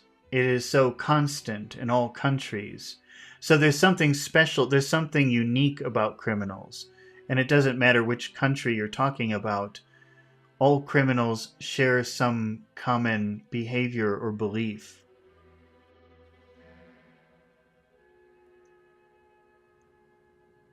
That is to be empiric. Empiric means that there's evidence for it. So there's something that you can know about criminals, and it doesn't matter which country, it's always the same, and there's evidence for that. The criminal always work at one crime. That is the true criminal, who seems predestinate to crime, and who will of none other. The criminal has not a full man brain. He is clever and cunning and resourceful. So he's saying that criminals are not exactly smart. They can trick people. They can do interesting things. They can be resourceful. They can think of many different ways to commit a crime. But he be not of man's stature as to brain. He be of child brain in much. Now this criminal of ours, predestinate to crime also. Destiny, destiny is like your fate. What you have to do. You don't have any choice. I guess it would kind of be like karma. Destiny, fate, karma. They're kind of all similar ideas. You can't really do anything to change it. So to be predestinate to crime means you can't help being a criminal. You have no choice. It's just that's who you are. He too have child brain, and it is of the child to do what he have done. The little bird, the little fish, the little animal learn not by principle, but empirically. Well, that's weird. To me, empirically means evidence-based, but it seems like it's being used in a different way here. So let me just check to see if there are other meanings.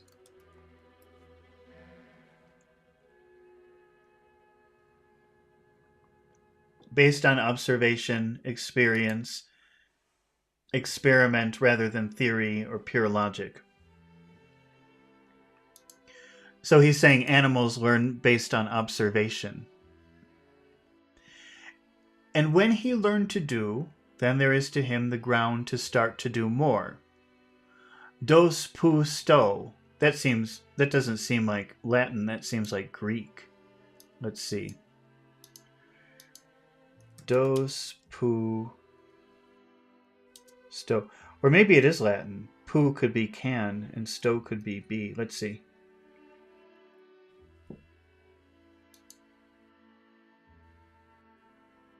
Oh yeah, it is Greek. It's an ancient Greek expression attributed to the mathematician and engineer Archimedes. Give me a place to stand, and I will move the earth. Pachi says destination, not destination. Destination is a place where you arrive. Destiny is like karma. Another word is fate, F-A-T-E. It's something unchangeable. It's something that is just going to happen. And you can't change it. Destiny usually sounds inspiring. It's my destiny. And fate usually sounds bad. Oh, it's just my fate. I have such bad luck. So this, the meaning symbolizes the idea of right conditions and tools or perspective. So if you have the right conditions or tools, you can do anything. That's what that Greek phrase means.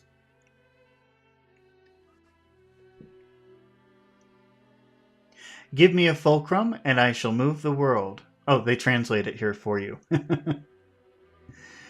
To do once is the... Well, let me show you what a fulcrum is.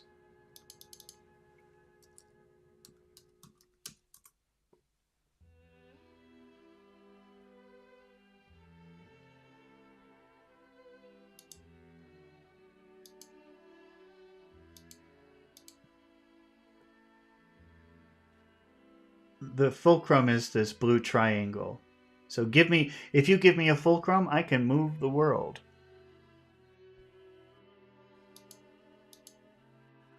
Pachi says, I like Archimedes. Well, now you know one of his famous sayings, dos pusto.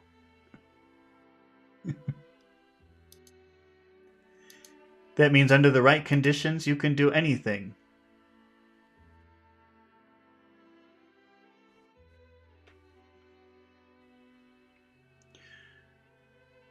Give me a fulcrum, and I shall move the world. Well, I think Pachi says fulcrum is a midpoint between both ends, but I think the point of fulcrum is to create a balancing, that because of the shape of it, you can move things in a particular way. I think that's really the point. It's not that it's the middle of something, but that it's because here you can see here, if you change, it doesn't have to be in the center.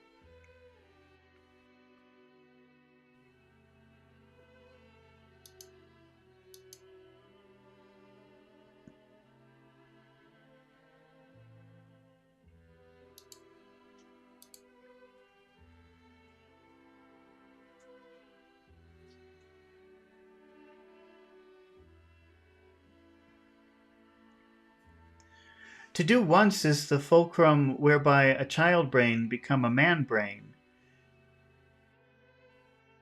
And until he have the purpose to do more, he continue to do the same again every time, just as he have done before. So I think the professor is saying, because he has a very limited brain, in the sense of being a human, I guess, that he never really progresses. He always does the same thing again and again. So he's predictable. I think that's what he's saying, but I could be wrong about that. It's a little bit confusing what the point is to all of this.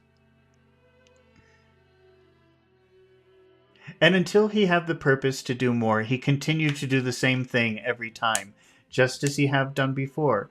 Oh, my dear, I see that your eyes are opened, and that to you the lightning flash show all the leagues. For Mrs. Harker began to clap her hands, and her eyes sparkled.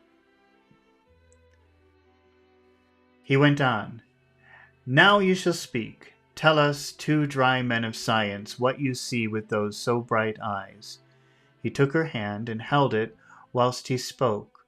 Her finger and thumb closed on her pulse, as I thought instinctively and unconsciously as she spoke. The Count is a criminal, and of a criminal type. Nordau and Lombroso would so classify him, and qua criminal he is, of an imperfectly formed mind. Qua. I have no idea what that is. Let's see, qua. It's probably Latin, and it's like a question word, like which or how or something like that. No, in the capacity of, the function or aspect. Yeah, so it kind of means whatever, however type of, whatever kind of criminal he is.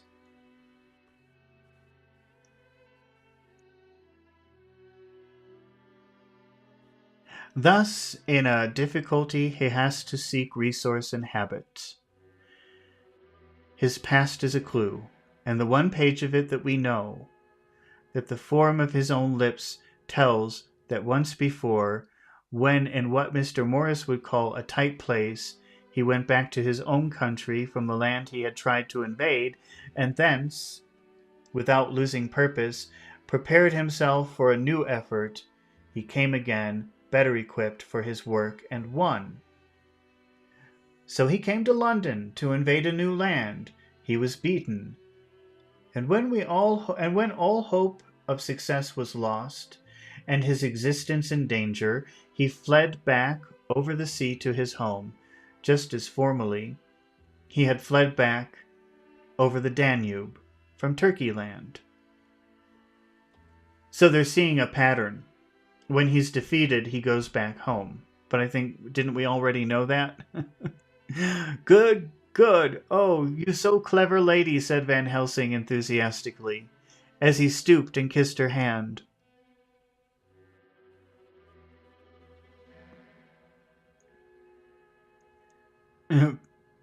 Pachu says benefits of English, learning French words, German words, Spanish, Dutch. Yeah, also Italian. You could recognize a lot of words in Italian, too.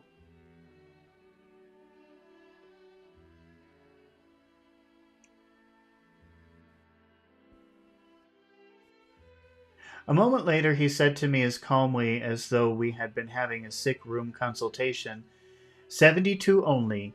In all this excitement, I have hope. Well, let me just see how many pages are left. Okay, I think we're almost done.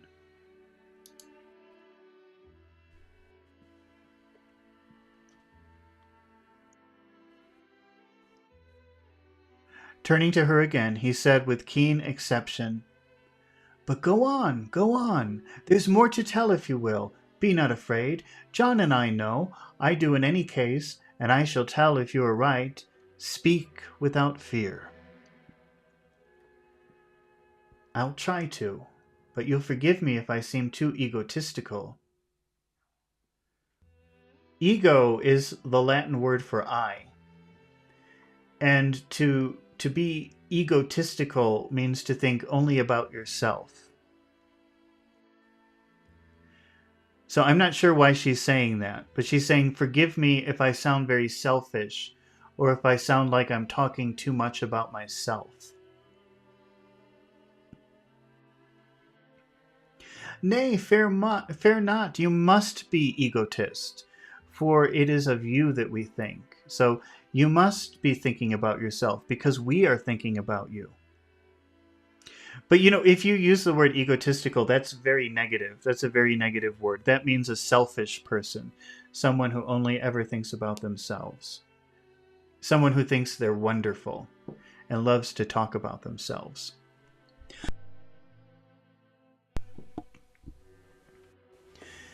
Then, as he is a criminal, he's selfish. And as his intellect is small and his action is based on selfishness, he confines himself to one purpose. That purpose is remorseless. To be remorseless means to never feel bad about the things that you do. A person who's remorseless can easily hurt other people and do bad things to other people because they don't care. They don't care about how you feel. They don't feel bad.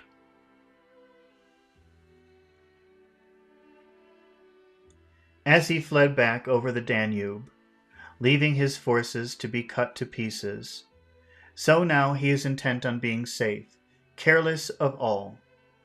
So his own selfishness frees my soul somewhat of the terrible power which he acquired over me on that dreadful night. I felt it. Oh, yeah, I felt it. Thank God for his great mercy. My soul is freer than it has been since that awful hour.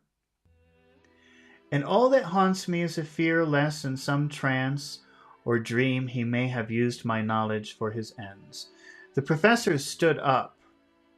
He has so used your mind, and by it has left us here in Varna, whilst the ship that carried him rushed him through the enveloping fog up to Galatz, where doubtless he made preparation for escaping from us. But his child mind only saw so far.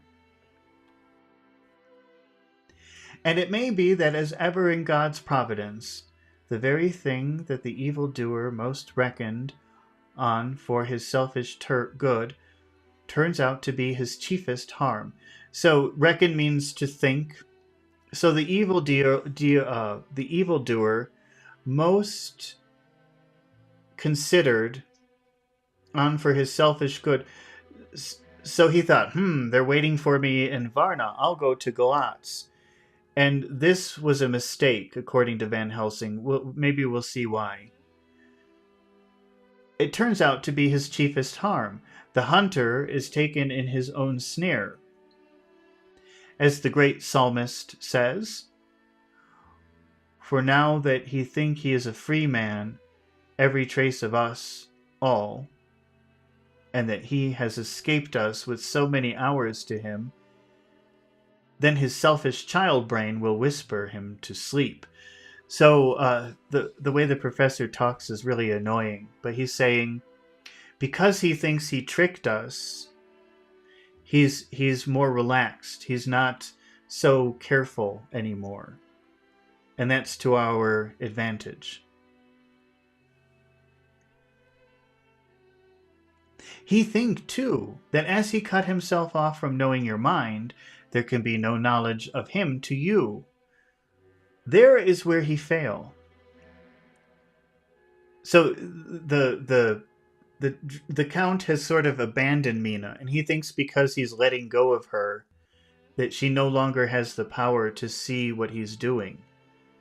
But he's wrong. They can still see where he is and what he's doing.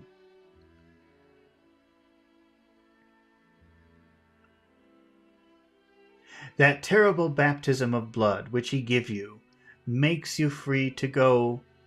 Oh, my eyes are... I have to put on my glasses. I can't see anymore.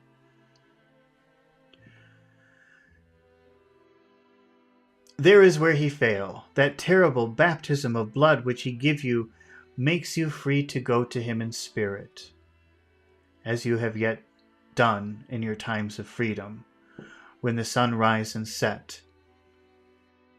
At such times you go by my volition and not by his. So at such times you go by what I want and not what he wants, because the doctor is hypnotizing her. And this power, to good of you and others, you have won from your suffering at his hands. This is now all more precious than he know it not, and to guard himself, have even to cut himself off from his knowledge of our where. We, however, are not selfish, and we believe that God is with us through all his blackness and the many dark hours. We shall follow him. We shall not flinch. Even if we peril ourselves, that we become like him. Friend John, this has been a great hour, and it have done much to advance us on our way. You must be scribe, and write them all down. Scribe is Latin for write. Script, scribe. A scribe is someone who writes. So you must be scribe. You must be the person to write, and write everything down, so that when the others return from their work, you can give it to them, and they shall know as we do. And so I have written it whilst we wait for their return, and Mrs. Harker has written with the typewriter all since she brought the manuscript to us. Okay, well, that was the end of chapter 25. How many pages do we have left? Oh, we have about 30 pages left. Wow, we're almost done with this book. All right, so Pachu and Muhammad have said that they want to practice. So what we're going to do now is we're going to take some of the vocabulary words that we talked about today, and we're going to practice them in sentences. The focus will be on pronunciation, intonation, and accentuation. So if you want to improve your accent or your ability to understand spoken English, don't go away, because for about an hour we're going to practice all of those things with some interesting vocabulary words that we picked up in this chapter. But before we do that, I have to take a break because I have to get the definitions of our vocabulary words and some examples. That will take a few minutes. So when I come back, Pachu and Mohammed will join us on Discord. We'll still be here on YouTube doing the video, and we'll practice together. And if you ever want to volunteer to practice, there's a link in the description to the Discord group, and you can just join that. And when the video starts, when the live video starts, you can sign up and volunteer. I want to practice. The first 2 people are the people that we will use. Okay, so I'm going on a little break to set things up. Don't go away. And I'll be right back.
Oh no, I wanted to check to see if my Dracula is still broken. Okay, I'll try to fix it later. Back to Gone with the Wind. Alright, let me turn off the music here. Okay, just going to bring in our vocabulary for today. Now we'll go over to Discord, where we will be joined by Pachu in Nepal and Muhammad in Egypt.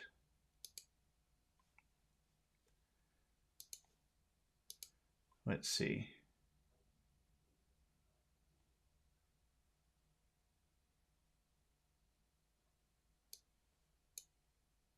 All right. Hello, can you hear me? Hello, All right. hello, sir. How are you doing today, Pachu? Great. Great. How are you, Mohammed? Oh, Mohammed's on mute. I I am fine. How Oh, are you today? great. I'm fine. Okay. Pachu, you said I want to say the sentences without looking at the text. Why do you say, but it's not happening Mm, correctly? What does that mean?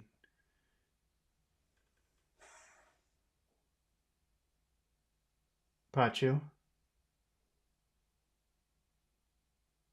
Oh, Pachu's typing. Okay, Yes, I'm not. go ahead. I'm not doing perfectly. Yeah, Oh, but that's I'm okay. not doing perfectly. No, but I think it's good if you don't look at the text. I think that's better than looking at the text. So go ahead and Yes, let's try it. So try not to look at it, okay? That's much better. yes. Because yeah, in my exam I have to do anyway. Hmm. So it is causing anxiety. Yeah, but Do just I pass exam or not? so don't look at the text. Just try to do it in your head. It will be harder, but you can do it. Okay. So we have our first word, which is earnest. Earnest. Mohammed, have you ever seen that word before? Earnest. That's a pretty common word. I see it before, You have seen it but before. but I didn't search for the meaning. Okay. You didn't search for the meaning, or you didn't search for the meaning? The meaning. The meaning. Okay. Well, that could be serious, sincere, showing a deep effort or commitment. Can you read the example sentence, Mohammed? What is it? Her earnest desire to help others made her a great leader. Okay. So how would you interpret that? What does that mean to you? If earnest means a sincere desire or commitment or big effort. Her honest desire. Okay. Yeah, and I usually when I see that word I say, "Oh, it just means enthusiastic." I still think that's a pretty good way of a very simple way of thinking about it. That's easy to remember and not far from the definition. Okay. Pachu, have you seen that word before? Yes. Okay. Can you read the example sentence? What does it say? Her earnest desire to help others Hmm. made her a great leader. Okay. Well, think about say the first three words, Pachu. Her earnest desire. Okay. Now, if you think about this idea that we've been talking about, where if you have a sound in the throat, the vowel sound becomes much longer. Do you see that situation in any of those words? Here is R. How should you pronounce earnest? If the R will make the vowel sound longer, how should earnest sound? Earnest. Er, Earnest. yeah, if you say earnest, that's maybe people will understand it, maybe not. It depends on who you're talking to, but it would be better if you made that vowel sound much longer because of the R. Earnest. Earnest, Do, earnest. do we have that same situation in the word desire? Yes, the Uh, desire, desire. desire. And actually, there are two sounds in there. Three sounds. Yer. Yer. Yer. It's very long. Desire. I Uh, desire, desire. her earnest desire. Earnest desire. Hmm. Which words do you think are important in that phrase? Her earnest desire. The two word, the earnest Er, and desire. okay, earnest and desire. Desire. Earnest and desire, desire, Desire. Can you desire. say that again and make sure that you emphasize those sounds? Earnest desire. Earnest desire. Okay. Muhammad, can you say that? Her earnest desire. Her earnest desire. Desire. Desire. Her earnest desire Uh-huh. Muhammad, can you read the next three words? to help others. Okay. What are the important words in that phrase? Help. Okay. What about others? Do you think that could be? Do you think that could be an important word? Others. To help others. Well, maybe not. Yes. Okay, it could be Yes. to help others. No, you know what? Let's keep it. Let's not make it special. But no, so help is a very important word here. And is the L, is that a throat sound? No. It is. It is. I don't, maybe the Arabic, because you can make an L just with your tongue. L. No, but it's still L. You still have to vibrate your throat when you do that. L. You still would vibrate your throat. L. L. If you say L, L, if you cover your ears, you can feel your head vibrate. That's how you know it's a vibrating sound. Help. If in Arabic I will say it help. L. But I Help. think, does that sound right? Does that sound like Arabic? L. I don't know. But I still think that you would vibrate your throat a little bit for that. But in English, you definitely do. You definitely do. Okay. So what does that mean about the vowel sound in the middle? Help. Help. So if you say help, that might be hard for people to understand. Okay.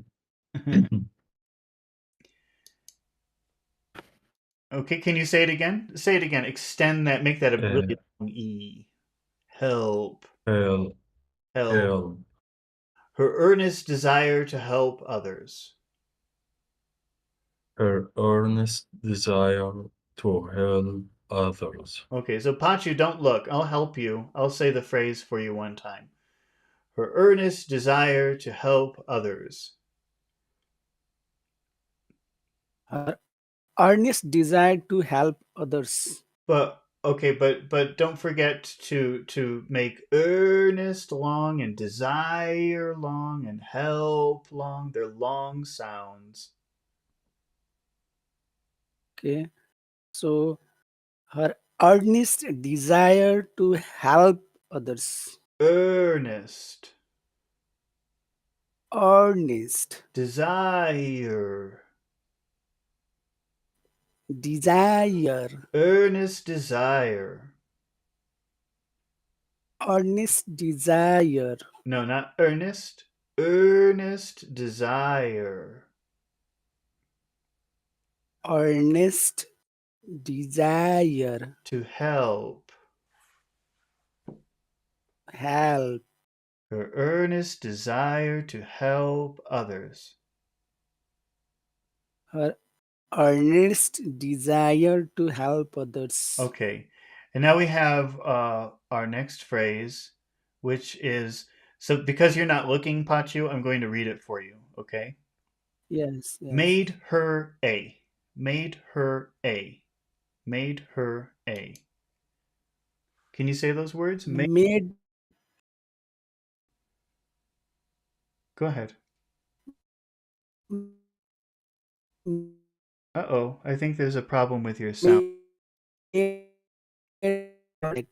made her a Made her a. made What do you think? What do you think you see? made Go ahead. made her a I think you have a bad connection, Pachu. It's not. There's a lot of interference. Try again. made her a Okay, made her a. Now, what do you think would be the most important word in that phrase? Made her a. is made. Okay, and does that have an extra long sound for any particular reason? Yes, because of D sound Yeah, because of is the D. made. The D happens in your throat. So because of that, you have to you don't say made, you say made. Made. Made. Made. Just like great, it's the same sound. Made. Made. Okay. Pachu, how will made her a sound if you say it like one word? Mm, Mader. Maderer. But don't remember made is very long, especially because of the D, but also it's an important word. So that's got to be pretty big. Maidera, Maidera, Maidera. Maderer. Maderer. Her earnest desire to help others, Maidera. Her earnest desire to help others. Maderer. Uh, Try to make made a little bit longer. Ma- Maderer. Maidera, Maderer. Maidera. Maderer. Her earnest Yes. desire to help others, Maidera. Her earnest desire to help others. Maderer. Uh, Maderer. Medera or Maidera? Maderer. Mhm. Maderer. It's got to be big for two reasons because of the D and because it's a special word. Maidera. Maderer. Her earnest Maderer. desire to help others, Maidera. Her earnest desire to help others made her. Mhm. Made her. That was good. Mohammed, can you say that? Maidera. Neither. Maidera. Her earnest desire to help others, Maidera. Her earnest desire to help others made her What about the final two words, Mohammed? Which words do you think we should make special? great. Great. Okay. So how will you say that? If that's a special word, how should you say it? Great. Great. Great. Can you say those two words together? Great leader. Great leader. Made her a great leader. Made her a great leader. Can you try to make may longer? Made her a great leader. Made her a great leader. Her earnest desire to help others made her a great leader. Her earnest desire to help others made her a great leader. That was good. Pacho, can you say that? Great leader. Great leader. That's your favorite word, great. Great leader. Okay. So great leader. Made her a great leader. Made a great leader. Don't forget made her a. Made her a great leader. Made her a great leader. Her earnest desire to help others made her a great leader. Her earnest desire to help others made her a great leader. Hmm. Is it earnest or earnest? Is earnest. Is Is it earnest. is it great or great? Is it great. Her It's earnest great. desire to help others made her a great leader. Her earnest desire to help others made her great leader. Don't forget you have to say made her Made her made her made her a great. made her a great made her a great leader. Okay. How many phrases can we divide this sentence into, Pachu? So if I say her earnest desire to help others Okay. and Go ahead. made her great leader, Don't forget and next is you have to pronounce that more clearly. Made her and, a great leader. and made her a great leader. Okay. Now the first phrase, her earnest desire to help others. How do you want that to sound? Nice and friendly or serious? As serious, Serious? Okay, then how will you say help others? How will that sound? as a low tone, Okay, low voice, tell me your low tone. Give me a low tone. How will you say that? as a help others, help others, Help others. Help others. Help others. Okay. help others, help others. All right. Now let's do this. Let's make the other tones high. So we've got desire, desire. Can you say that with a high tone? Desire, Desire, desire. desire, Okay. Can you say earnest, desire, earnest, earnest, earnest, earnest? earnest. Her earnest desire to help others.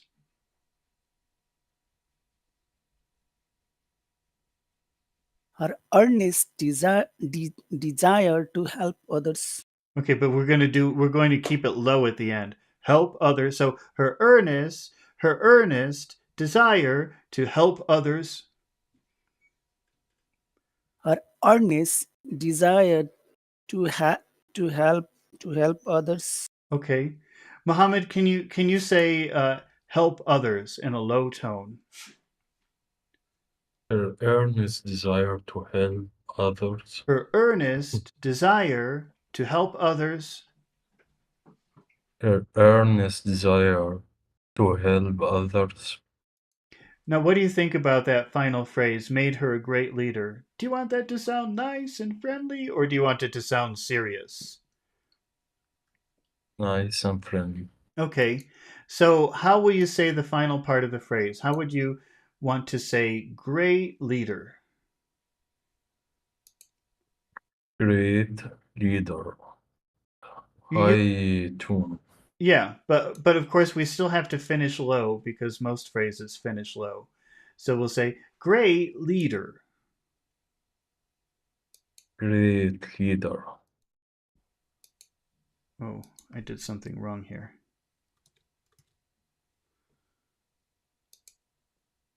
Okay, great leader. Great leader. Okay, and of course we'll start the phrase high because most phrases start high. So this is made her a great leader. Made her great leader.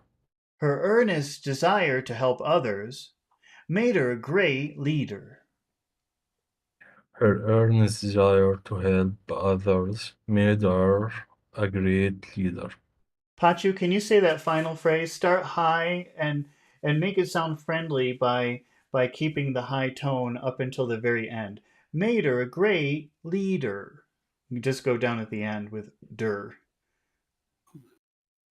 The made her great. Oh, can you try that again, Pachu? Your connection is bad tonight for some reason. Okay, so mm, made her a great leader. Made her a great leader. Made her a great leader. Okay. Her earnest desire to help others made her a great leader. Her earnest desire to help others made her a great leader. Okay. Um, Pachu, can you make a what make her great leader question in the past? Why did he make a great leader? This is a little bit complicated because this is a what subject question. So actually, it would be a little bit different than a typical question. Can you try again? So, what kind of? Not what kind of. This is just what make her great leader. How would you make that question? Why, why did he Well, we're talking. make him a great? Okay, I think you have to look at the screen now because we're going to have to talk about this. Okay, Let's so see. What can we do here? Let's try something simple for a moment. The storm caused an accident. okay, Storm caused an accident. Okay, can you see the two sentences that I have written up on the screen, number 1 and number 2?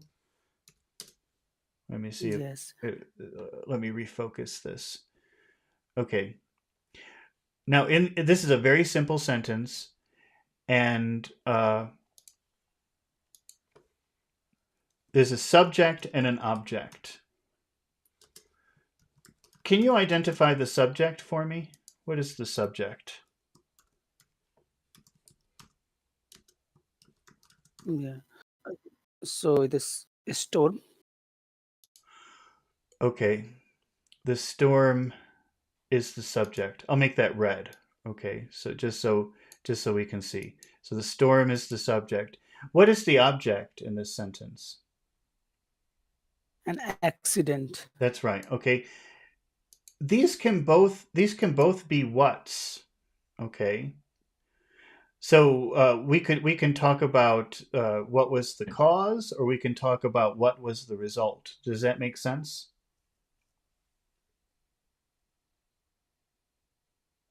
Do you follow me? yes, I, I'm sorry, I can't hear you very well. There's a little bit of a problem with your connection, I think. Can you repeat your answer? yes, Can you repeat that? a cause and result. Yeah, there's a cause and there's a result. They're both what's. Okay. How would you make a yes/no question with this sentence? Just a basic yes/no question. So, did the storm cause an accident? Okay, so that's the basic question form. Did the storm cause an accident? So it would be the Yes, same. It would be the same in both cases. Did the storm? Oh no, I've made this. Did the storm? I'll have to fix it in a minute. Cause and oh, I can just copy and paste. What am I doing? Okay. Oh, that didn't work. Let me change this to black. Okay, did the storm cause an accident? So that's your basic question form. Now, if we're making an mm, object question, right, the accident is the object. then all we have to Okay. do is say, what did the storm cause? This follows a very typical pattern for a question. What did the storm cause? I think I better refocus this. It's too. Oh, that's good. You can still see, right? But it's different when you make a subject question, okay? Because actually, what you would do is this. Yes. There is no question form. You just replace the subject with the word what. So this is what caused an accident, right? You see, so when you're making a Hello. subject question, it becomes very different because you don't use the question form. You just substitute the subject with the word what. Do you follow that, or is that confusing? Did you ever notice that before? I wonder. I think maybe Pachu, the connection is gone. Are you still there, Pachu? Did I make you? Did I scare you Yes. away? Okay, right. Do you know that? Do you? Yes. Is that something that you remember or are aware of, So what, Pachu? sir? Pachu, are you there? Hello. Okay. Yes, sir. Okay, I can hear you. So is that something that you know? I do, I do not get. You don't understand? Yes. Okay. Let's see. What should we do? Uh, I have an exercise that we can do, but then we can't do the vocabulary anymore. Should we abandon? What about you, Mohammed? Is this something that you're familiar with? Yeah, subject question. I think you mentioned that in a previous live when Yeah. I was making the question wrong. Hmm. Yeah, it's a common problem because it's pretty confusing. Let's try another example. Okay. Let's try a who question this time. Okay, so let's see. John told Mary. John told Mary. Muhammad, what is the subject in our sentence? John told Mary. John. John. Okay. So so we'll make this red up here because that's our subject. And what is the object? Mary. Mary. Okay. So this is a problem because there are two who's. There are two people in this. There's one person doing the action, that's the subject, and one person who's receiving the action, and that's the object, right? Do you agree? Do you follow that? Yes. How would you make a yes/no question with John told Mary? Did John tell Mary? Did John tell Mary? So this is the basic question form, and almost always, if you're making a question, you have to use the question form. Did John tell Mary?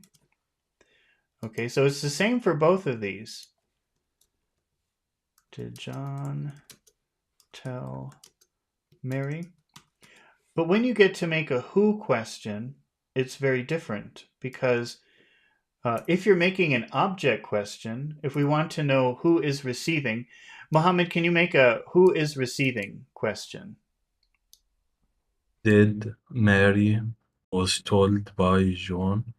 Okay, well, what we want to know, and it will help you if you're looking at the screen, because what we want to know is who is receiving. So we're going to make a who question, and we want to know who is receiving.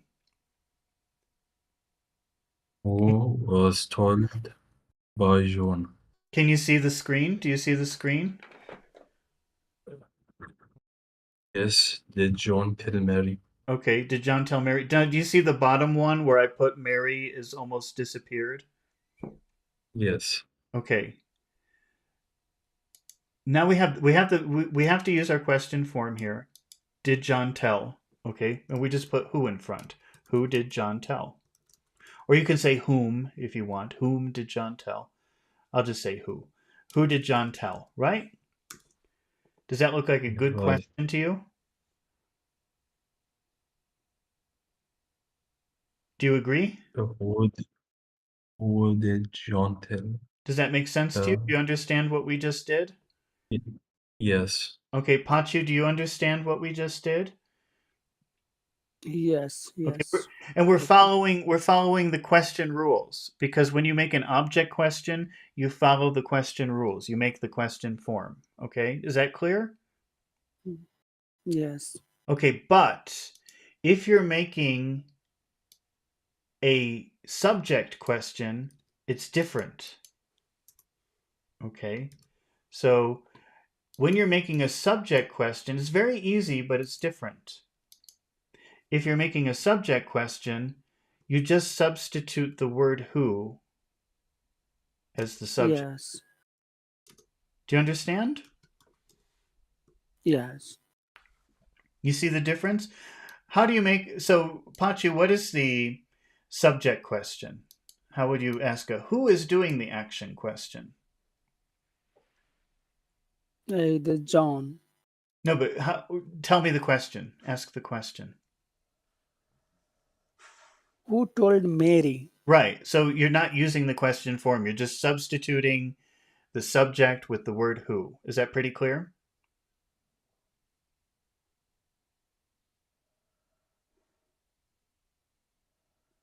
Yes, yes. And how would you make an object question? Who did John tell? Who did John tell? So that follows the typical rules. So Yeah, if you're making a subject, if you're making a question about the subject, you don't change anything. You just substitute the subject with your word what or who. Do you understand? yes. Okay. Yeah. So I'm going to erase this, all right? And let's see. Here's a sentence. Again, keep looking at the screen for this, okay? Because this is complicated. Her desire to Mm. help made her a great leader. Okay, what is the subject in this question, in this sentence? Okay, so Oops, what happened? where Where's it, what? Oh, here it is. Okay. I'm getting lost. Okay, okay. get that out of the way. What is the subject in this sentence? Her desire, Her desire to help. yeah, her desire to help. Yeah, that's so it's many words. It's a long subject, okay? But if you're making a subject question, you just substitute the subject with the word what. So how would you make a What go ahead. what made her a great leader? That's right. What made her a great leader? Okay, does Yeah. that make sense? Is that clear for you now? I know it's complicated, but is that clearer for you now than it was before? Yes, it is clear. It Mhm. is something like a causative verb. Make it something. Yeah. If you're asking a question about the subject, the rules are different, but it's very easy because you just substitute the subject with whatever, what, who, which, depending on what you're doing. Does that make sense to you, Yes. Mohammed? Is that pretty clear, the explanation? Yes. Okay. So, Pachu, can you make the question again? What? And now you don't have to look any. What made okay. So what made her a great leader? Okay, but what is the important word in that question? Is it what? Is So how what? should you say it? What? What? What made her a great leader? Okay. How would you say what plus made plus her plus a?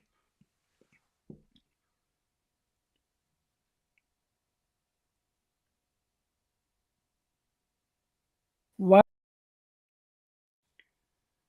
Oh, Pacha's got a bad connection tonight.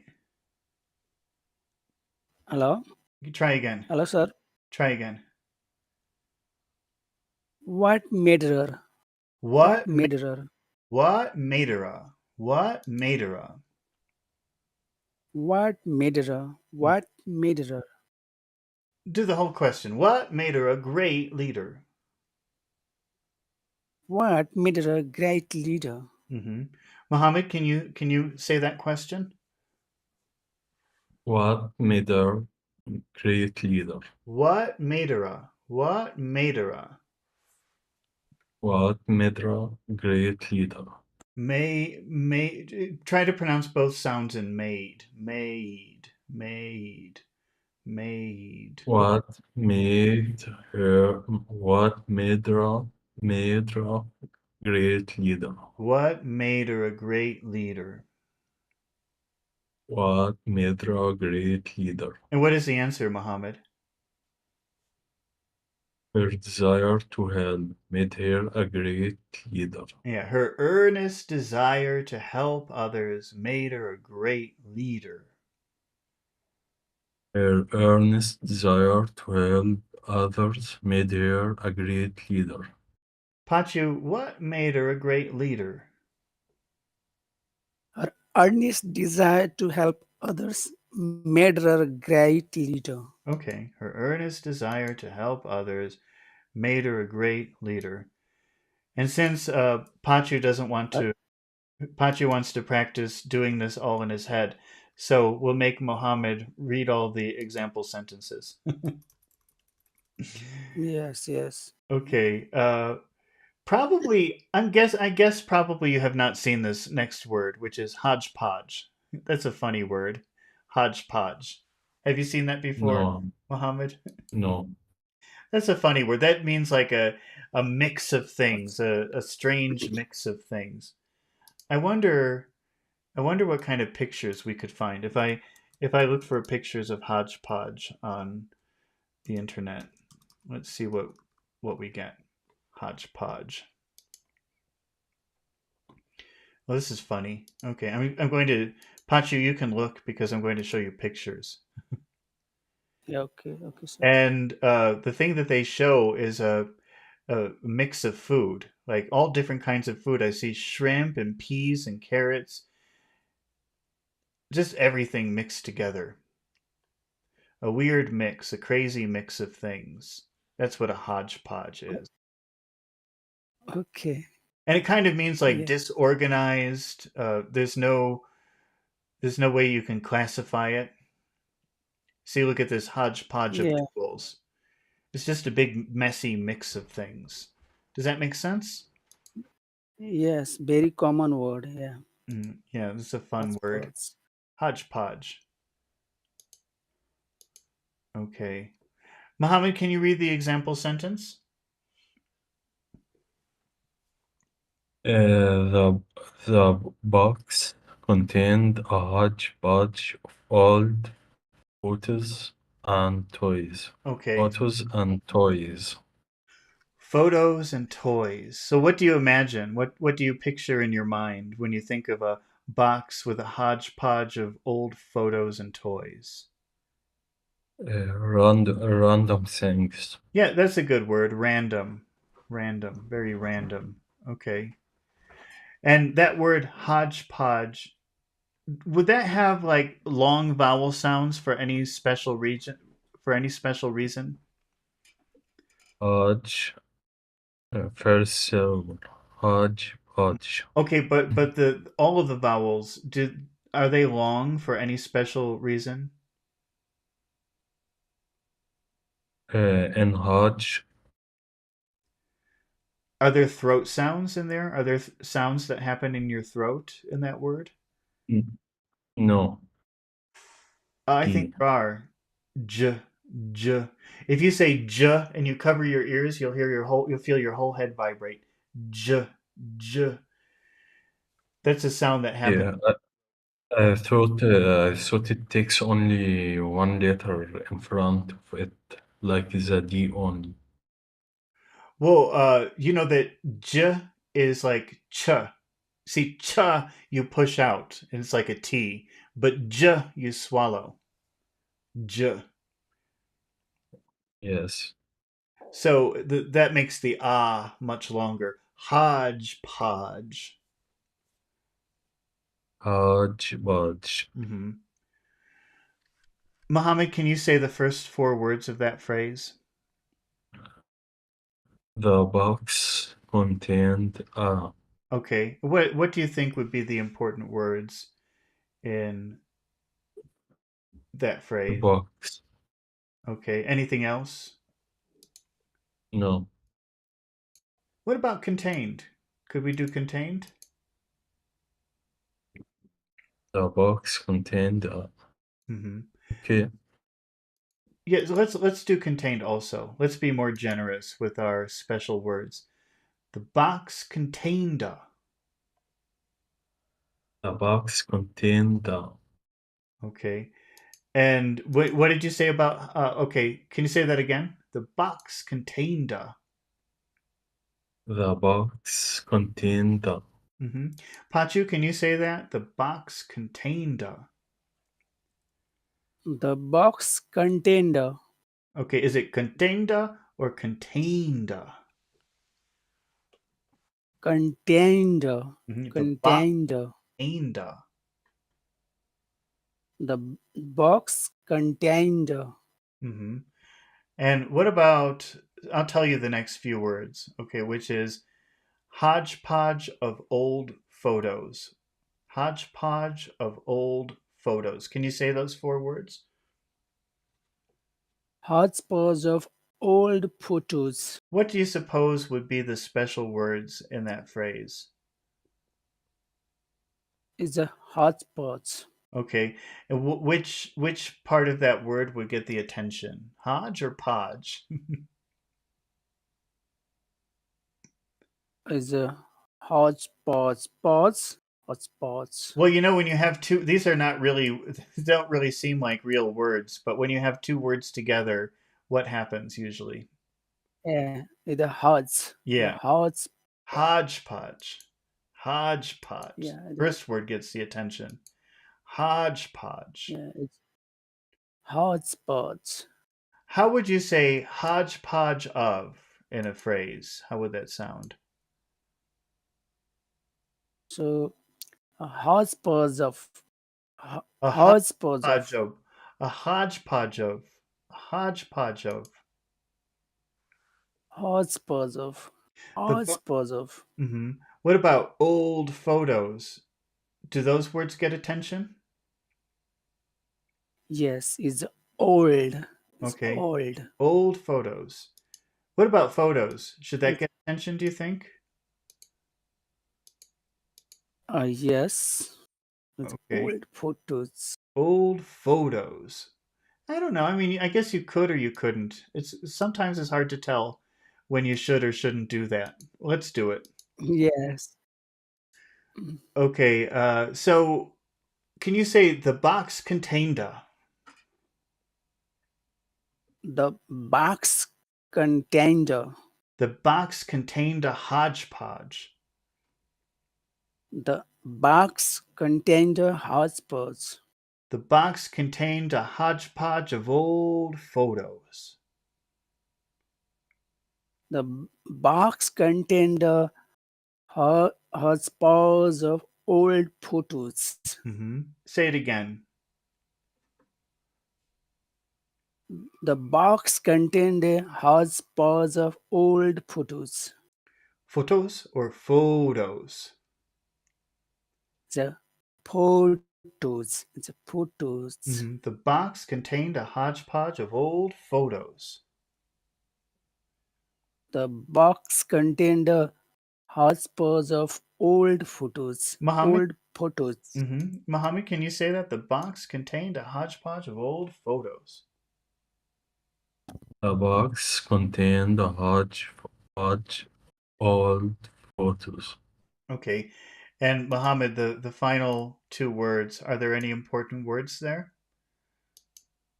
and toys. Okay. And is toys important?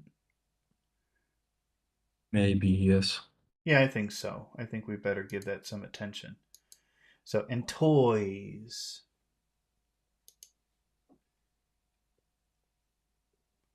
And toys. And toys. And toys. The box contained a hodgepodge of old photos and toys. The box contained a hodgepodge of old photos and toys. Okay. Pachu, can you say everything? The box contained a hodgepodge of old photos and toys. The box contained a hodgepodge of old photos and toys. Okay. Pachu, how many phrases can we divide that sentence into, do you think? So, two. What are the two phrases? The box contained a hodgepodge of hodgepodge. Okay, so stop at hodgepodge. Yeah, Okay. And how would you like that first phrase to sound? The box contained a hodgepodge. Would you like that to sound nice and friendly or serious?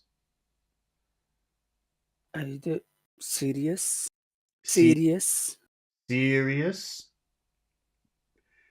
Okay. either serious. So how will you pronounce hodgepodge? Is a low tone. It's a Low. hodgepodge. Hodgepodge. Hodgepodge. Hodgepodge. How will you pronounce the beginning of the phrase? So the box high contained high High and not contained, contained. contained Mm. The box contained contained. The box contained. the box contained The box contained a. the box contained a The box contained a hodgepodge. the box contained a hodgepodge. Contained or contained? Contained The box contained a hodgepodge. the box contained a hodgepodge. Okay. Can you say that, Mohammed? The box contained a hodgepodge. The box contained a hodgepodge. Okay. And Mohammed, how would you like the final phrase to sound? Do you want that to sound nice and friendly or serious? Friendly. Can you repeat that, please? Friendly. Friendly? Okay. So, how will you say this final word, toys? Uh, red, rising, then falling. Okay, so high and then low. So, toys, Toys. toys. Toys. How will the rest of the phrase sound? Uh, rising at first. Okay, high. High. Falling So, at so of old photos and toys. old photos and toys. Of old photos and toys. Old photos and toys. The box contained a hodgepodge of old photos and toys. The box contained a hodgepodge of old photos and toys. Pachu, can you say that? Of old photos and toys. No, old photos and toys. Toys. The box contained a hodgepodge Sorry, serious. The box contained a hodgepodge of old photos and toys. The box contained a hodgepodge of old photos and toys. Okay. Mohammed, can you make a what box contain question?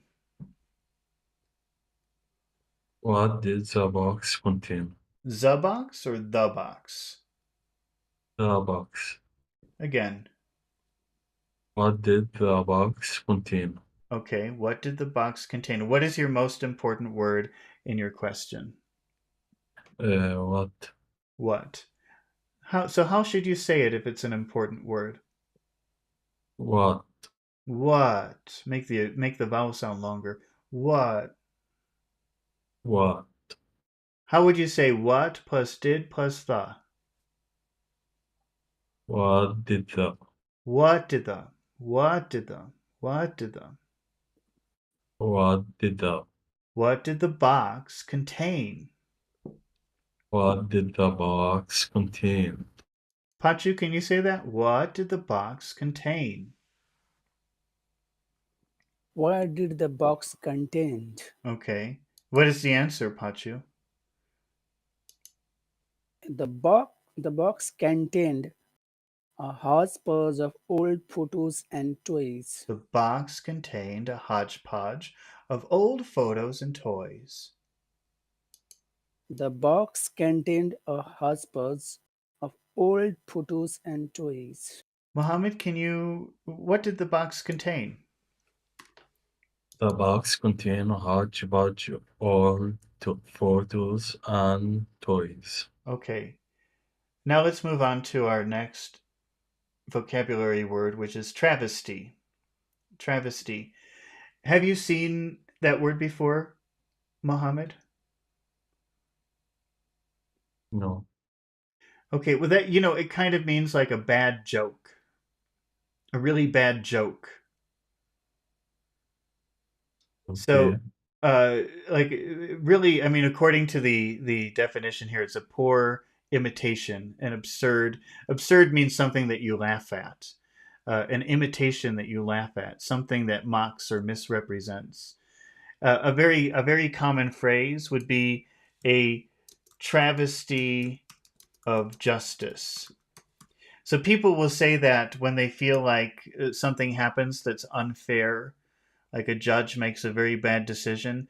Imagine someone murders 10 people and the judge says, "Well, he was having a bad day. He really didn't mean it. So he's not going to prison." You would say, "Ah, what a joke," right? Yes. Yeah, and that's a travesty of justice. It's so ridiculous, so stupid that you laugh at it. Sarcastic. Well, yes, it's sarcastic. It's not funny. It's not funny that he didn't go to jail. So, of course, it's a sarcastic thing. So, a lot of times, like these days, they're remaking a lot of movies, right? But usually these remakes are very, very stupid. Or do you disagree or agree with that? About movies? Yeah, yeah. They've made these past 10 years. They don't really make anything original anymore. They just remake things, and they're usually really dumb. Or do you like them? Some people like them, and some people. I don't watch movies Oh, really. okay. What about you, Pachu? Do you ever watch movies? Yes, yes, Avatar like Avatar. Like They are like making a Avatar? Ava- yeah, Yep. Avatar. I don't think that they did a remake of that, did they? What else could we use? Well, that's the example that they're using here. A lot of times when they remake a movie, it's not as good as the original. Or think of this: did you ever watch a movie and then read the book, or read the book and then watch the movie? Yes, I know, but actually, in reality, I have not done. In reality, what? I have not done reading and Oh, watching at the same time. okay. What other example could we use? That's what we get here, though. let's just accept that when they make a movie and then 20 years later they make it again, it's usually not so good. Let's just say that. And just trust me on that. And people always think, "Oh, that's horrible. It's such a joke, this remake." Yeah, so Mission Impossible. Yeah. Okay. Well, actually, I think that they made a Mission Impossible in the 60s and then Tom Cruise did it in the 90s or the early 2000s and that was pretty good. So this is what you say when it's a bad remake. Like oh here, do you know the movie Ghostbusters? Do you know that movie? That was a very famous Yeah, no, what? I did not remember, but I have studied somewhere or watched some clips. Okay, well here let's see. Ghostbusters. Ghostbusters. Uh maybe they'll show two pictures. Okay. The original movie. Do you know that movie, Muhammad? I know you said you don't watch movies, but that was a pretty. I don't know how old you are, but that was a pretty famous movie in the 80s. I watch documentary movies only. Oh, only documentaries. Well, okay, but Yes. I'll just tell you that in the 80s, the movie Ghostbusters was a very popular, very famous movie. It was a big 80s movie. And then several years ago, and it was all men. But then several years ago, they decided, well, we'll remake the movie with all women, and everybody hated it. They thought it was stupid. Okay, so that's my example. Yes. I don't know what other So example I can give you. But do you get so the this idea? movie came, What? this movie came when I was born, Hmm. and it came after 3 years. So did you see that movie, the original? And no, No. but Okay. Yeah. Well, it's not really that good anyway. But it was very famous and very popular, very big in the 1980s. And so people were okay. very disappointed with the remake in the 2000s with an all women cast. Okay, but you get the idea, right? That Yes, people yes, hate, they like the original, and the remake was ridiculous and stupid, and people laughed at it. Do you understand, Muhammad? What travesty means? Yes, yes, Okay, something that you laugh at yes. because it's so horrible. Okay, so let's go back to the example. Since Pachu's not, It's like cynical. I don't know if it's, No, it's just when you look at something and you say, ah, what a joke, how stupid, how ridiculous. Think of it like okay. that. Maybe, well, let me see what the other example was. Because if I thought using the movie would be a good example, but maybe we can do a different example. Okay, let's try this one because this one seems to be more easily understood. I'm just going to change the example.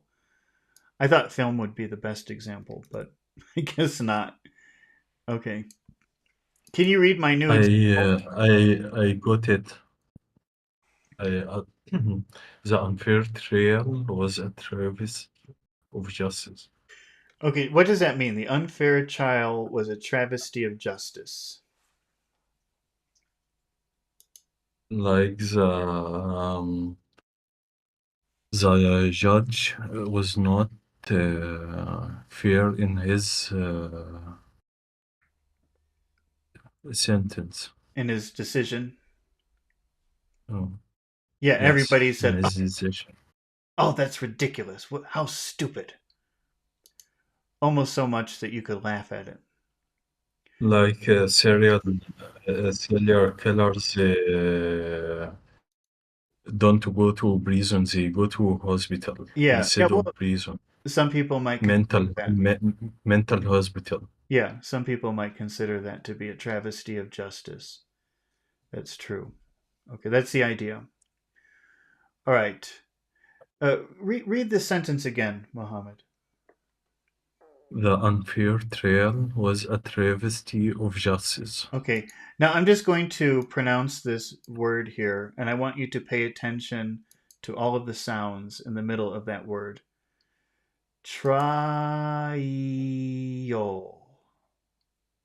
Trial. Tri- Trial, Trial. trial, Because, one syllable finishes with a vowel sound, and the next syllable starts with a vowel sound. So you always have to repeat the original vowel sound. So you say try, that ends with an E sound. So you repeat that E. Trial. You have to separate the two vowel sounds. trial, Trial. trial. Okay. All right. Pachu, the first three words of this sentence are, well, let's do 1, 2, 3, 4, 5. Let's do the first 5 words. Repeat these words, Pachu. The unfair trial was a. The unfair trial was a. Okay, that's right. But now, how do you pronounce the? If unfair starts with a vowel sound, how should you pronounce the? The unfair Okay, but is it the or the? is it the That's right. the It unfair. has to be big. The unfair The unfair trial was a. Say it again. the unfair trial was a. Okay, and you're right. It should be was a because those are not going to be important words. What are the important words in that phrase? Unfair Okay, and trial. when you say unfair, which syllable has all of the sound? Unfair. uh, Unfair, unfair, Mhm. pair, Listen to me say it. Where do you hear all the sound? Unfair. un Un. unfair. The fair sounds like it's the important one because of the R. You have to because you have to pronounce the the vowel sound extra long because of the R. And that's why it sounds like it's the accented syllable, but it's not. It's un. The unfair. Yeah, yes, the unfair. Unfair. And what about trial? Is that also an important word? Yes, Okay. And which syllable gets all of the attention? Trial. trial, trial, Trial. yell, yell, Trial. Which one? try, try, Try. Okay. Okay. So can you say the unfair trial was a. the unfair trial was a. Okay. Mohammed, can you say that? The unfair trial was a. The unfair trial was a Okay. That's good. And can you read the final 3 words of that sentence, Mohammed? tra- travesty of justice. Okay, listen to my North American A. Treya. How many sounds are in there? Treya. A trial, Treya. three, Treya. two, 3. three, okay. Treya. Trial, Treya. trial, Travesty. travesty, Travesty. travesty, Okay. What are the important words in that phrase? Travesty of justice. travesty and justice. And in the word travesty, which word has all of the power? Or which syllable? First syllable, First syllable. Okay. How about in justice? Which syllable has all of the power? Justice. Justice is the first. No, Go ahead. first. First. Okay, Okay. first. So it sounds like this: travesty of justice. Travesty of justice. Hmm. The unfair trial was a travesty of justice. The unfair trial. The unfair trial was a travesty of justice. Hmm. Muhammad, Pachu, can you say travesty of justice? Travesty of justice. The unfair trial was a travesty of justice. The unfair trial was a travesty of justice. Okay, how many phrases are in that sentence? So the unfair trial Okay, is the first, all right. and the next is was a travesty of justice. Okay, and how do you want to sound when you say this, the first phrase? Do you want to sound serious or do you want to sound nice and friendly? And a serious Serious? So, how will you say the word trial? is a low tone. Okay, Trial, trial, trial trial, trial. How will you start your phrase? is a high. Unfair trial. Unfair trial. Unfair trial. Hmm. The unfair trial. The unfair trial. Muhammad, can you say that? The unfair trial. The unfair trial. Okay, and how would you like the second phrase to sound, Muhammad? Serious. Serious. Okay, so how will you pronounce the word justice? Serious. Okay, so low, low, justice, Yes. justice. How will you start the phrase? Was a travesty of justice. Travesty, we start high. Travesty of justice. Was a travesty of justice. The unfair trial was a travesty of justice. The unfair trial was a travesty of justice. Panchu, can you say that? A travesty of justice. A travesty of justice. Justice. Justice. The unfair trial was a travesty of justice. The unfair trial was a travesty of justice. Travesty or travesty? Travesty. Try again. The unfair trial was a travesty of justice. Okay. Uh, let's see. Pachu, can you make a why travesty of justice question? Why was a trial travesty of justice? Again? Why was trial a travesty of justice? Okay, you have to use the word the when you say trial because it's a noun. Okay. So why was the trial a travesty of justice? Why was the trial a travesty of justice? And what is the most important word in your question?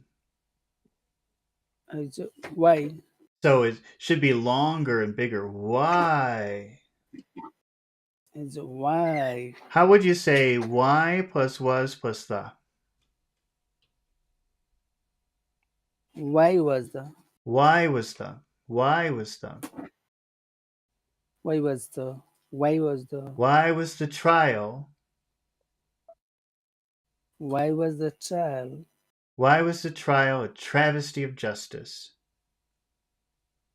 Why was the trial travesty of justice? Again. Why was the trial travesty of justice? A travesty of justice.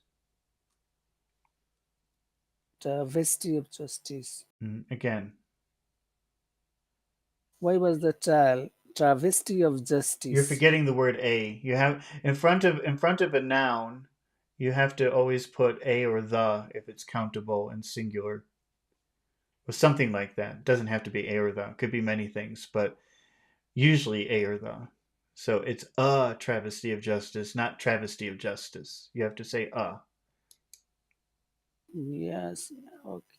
So why was the why was the trial travesty of why was the trial a travesty of There you justice? go. Yeah, you have to do that. Okay. Mohammed, can you make a why question?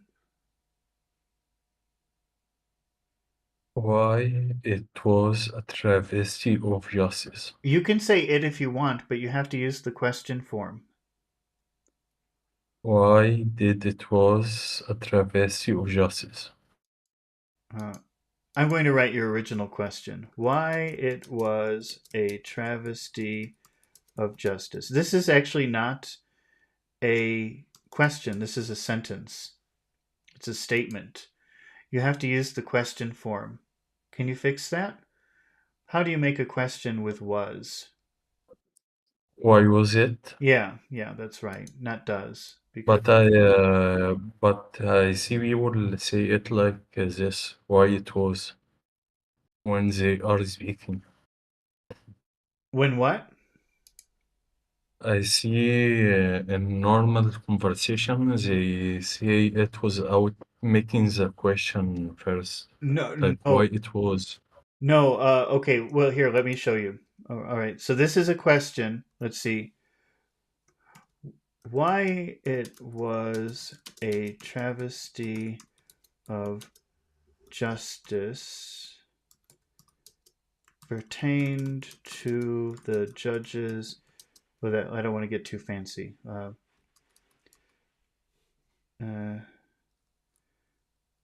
was explained in the newspaper. This is a statement, okay? You're using the question word why, and that gets confusing for people.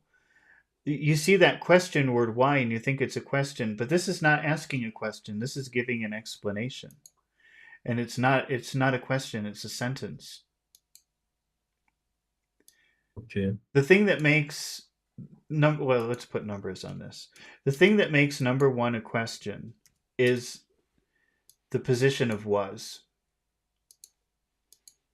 And because you're not asking a question in number 2, do you understand that number 2 is giving an explanation and not asking for an answer?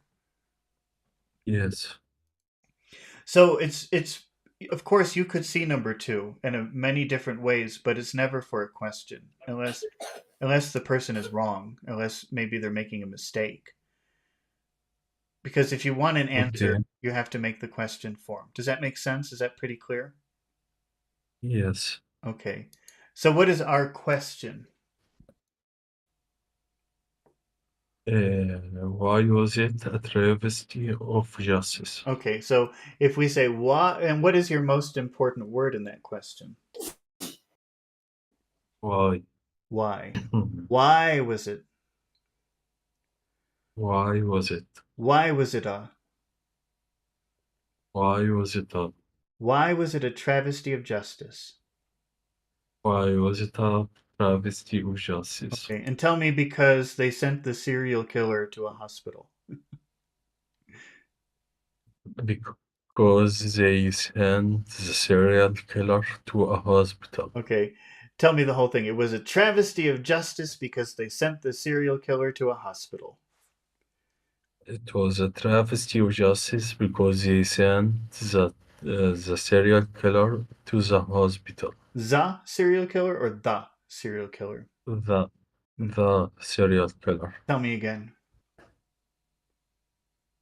It was a travesty of justice because they sent the serial killer to the hospital. The serial killer or the serial killer? The serial killer. Hmm. Tell me again. Because they sent the serial killer to the hospital. They or they? They They. Try again. because they sent the serial killer to the hospital. Okay. Pachu, why was it a travesty of justice? Yes, so uh, it was travesty of justice It because they sent uh, the serial killer serial killers, serial killers, serial killers to hospital. to the hospital to the in front of a countable noun you have to put something always unless it's plural. So it could be the, this, that, those, but it has to be something. You have to put something in front of the noun. To the hospital. Yeah, I have problem because generally I don't care about when speaking. I get it. It is ridiculous, yeah, but to acknowledge it, yeah, Yeah. because but I have to pay attention. Yeah, Yeah, all yes, countable nouns, unless they're plural, all countable nouns will have something in front of it. yeah. The article and the prepositions are very difficult Hmm. to identify when or where to use or not. Yeah, and if I improve this, then my score will be high, I think. Okay. All right, let's take a look at our final word for today, Yes, sir. Yes. which is we've seen this word a lot, and I think it's a good word to know, so that's why I thought, oh, we should probably practice this. And that is the word dread. Mohammed, have you seen that word before? Dread. Yes, What does that mean? Dread. horror, Well, it means, horror. yeah, it is kind of a horror, but it's like a horror about the future. You're expecting something horrible to happen. You're waiting for something horrible to happen for some reason. Yes, Right? Every year does the Nile flood? it's like omen. Well, you could dread if you see an omen, you will feel dread. So an omen is like a sign, like bad luck. Pachi, what is a bad luck sign in Nepal? Okay. So cat when cross the road or Oh, where? oh, really? So a cat Mm, crossing the street, that's a bad luck? but I think, but Oh, maybe others reason. okay, so you believe that. Yes. Okay, so what do you feel after that happens to you? How do you feel? Now you're waiting for something horrible, right? Yes. So Yes. that's dread. That's dread. Mm. Muhammad, what is a bad luck in Egypt? Maybe like uh, when a poor lady or a poor person like watches you when you are walking, Oh, really? or So, give you like oh, the evil eye. evil eye. Yes, So when somebody gives you the evil eye, yes. but it has to be a poor person. What if anybody gives you the evil eye? Maybe anybody with a circular eye, like the shape of his eye is circle. The shape of an eye is a circle. Wait, let me. Yes, Are we talking about the same thing? Let's see. Evil eye. I just want to see if there's a picture of an evil eye that we can see. Like maybe people giving. Well, I know. I know that.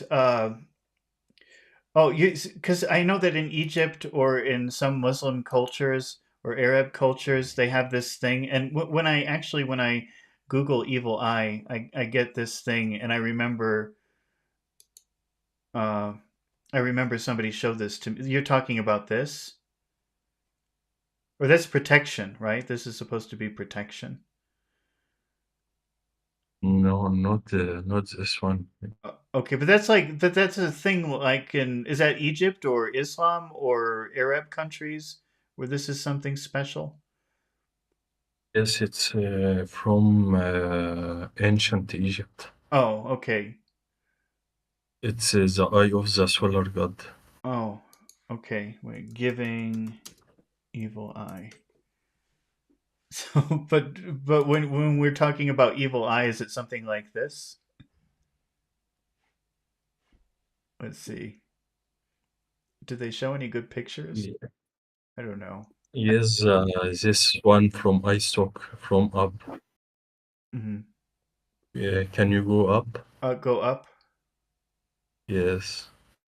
With the woman, this woman here. No, no, no, go up. This the one before this one. Go up. Uh huh. This is the top. Not this. So yes, this man. Oh, so these two men here. That's the evil eye. Okay. Yeah, No, no, the single man this one. under them. Oh, him. This one. Yes. Oh, And okay. Okay. no, no, no. This one. Yes. All right. He he has a circular eye. Like When full. you Like you see can see some the full eyes. full eyes, when you see someone like this, you will lose money. Oh, okay. Like so. Like maybe like crazy eyes. Wait. Let's see. Crazy eyes. Uh,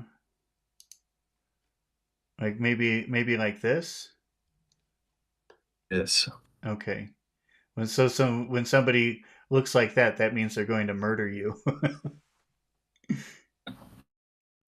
Okay. I get it. All right. Like is envy from you. You will be envy on your life. So bad things have happened to you. So when you see somebody like that, then do you feel like, oh no, something bad is going to happen, and you're just waiting for it? Maybe not try to communicate with this person. Hmm. Okay, but that's not really. I don't think then you would feel dread. But I was wondering, because doesn't the Nile flood every year? Doesn't the river flood every year in Egypt? Sorry, what? Does the Nile River does it flood every year in Egypt? No, no, no. We have a dam. Oh, okay, so does that doesn't happen anymore? No, it was in the past. Does it happen sometimes? No, no, Oh, not really. okay. Well, then I don't know what you dread. And oh, what about a sandstorm? Does that happen sometimes? Uh, no. No, it doesn't Su- happen. uh, s- Sunstorm? Yeah, a sandstorm. That's let me show you a picture. Do you know what that is? This is a sandstorm. There is something also make you dread in Egypt What is that? when when you see a black cat. Okay, okay, let's do that one. That's easy. That one. So, if you Yeah. see a, are you superstitious? Would you feel scared if you saw a black cat? No, but many people consider it uh, like a devil. Okay, yeah. So if they see it, then maybe they'll be worried. Oh no, what horrible thing will come? Right? Yes, Okay, that's dread. It's the feeling. It's like the waiting for something horrible to happen. You know it's coming, and now you feel very scared. Does that make sense? yes, yes. Okay, Mohammed, can you read the example sentence that we have? The villagers lived in dread of the coming storm. Okay, is it the villagers or the villagers? The villagers Okay, lived in dread of the coming storm. okay, and dread. Does that word end with a throat sound? Dread. Yes. Okay, so how do you have to pronounce that middle vowel? Dread. Dread. It's very long. Dread because of the D at the end. Dread.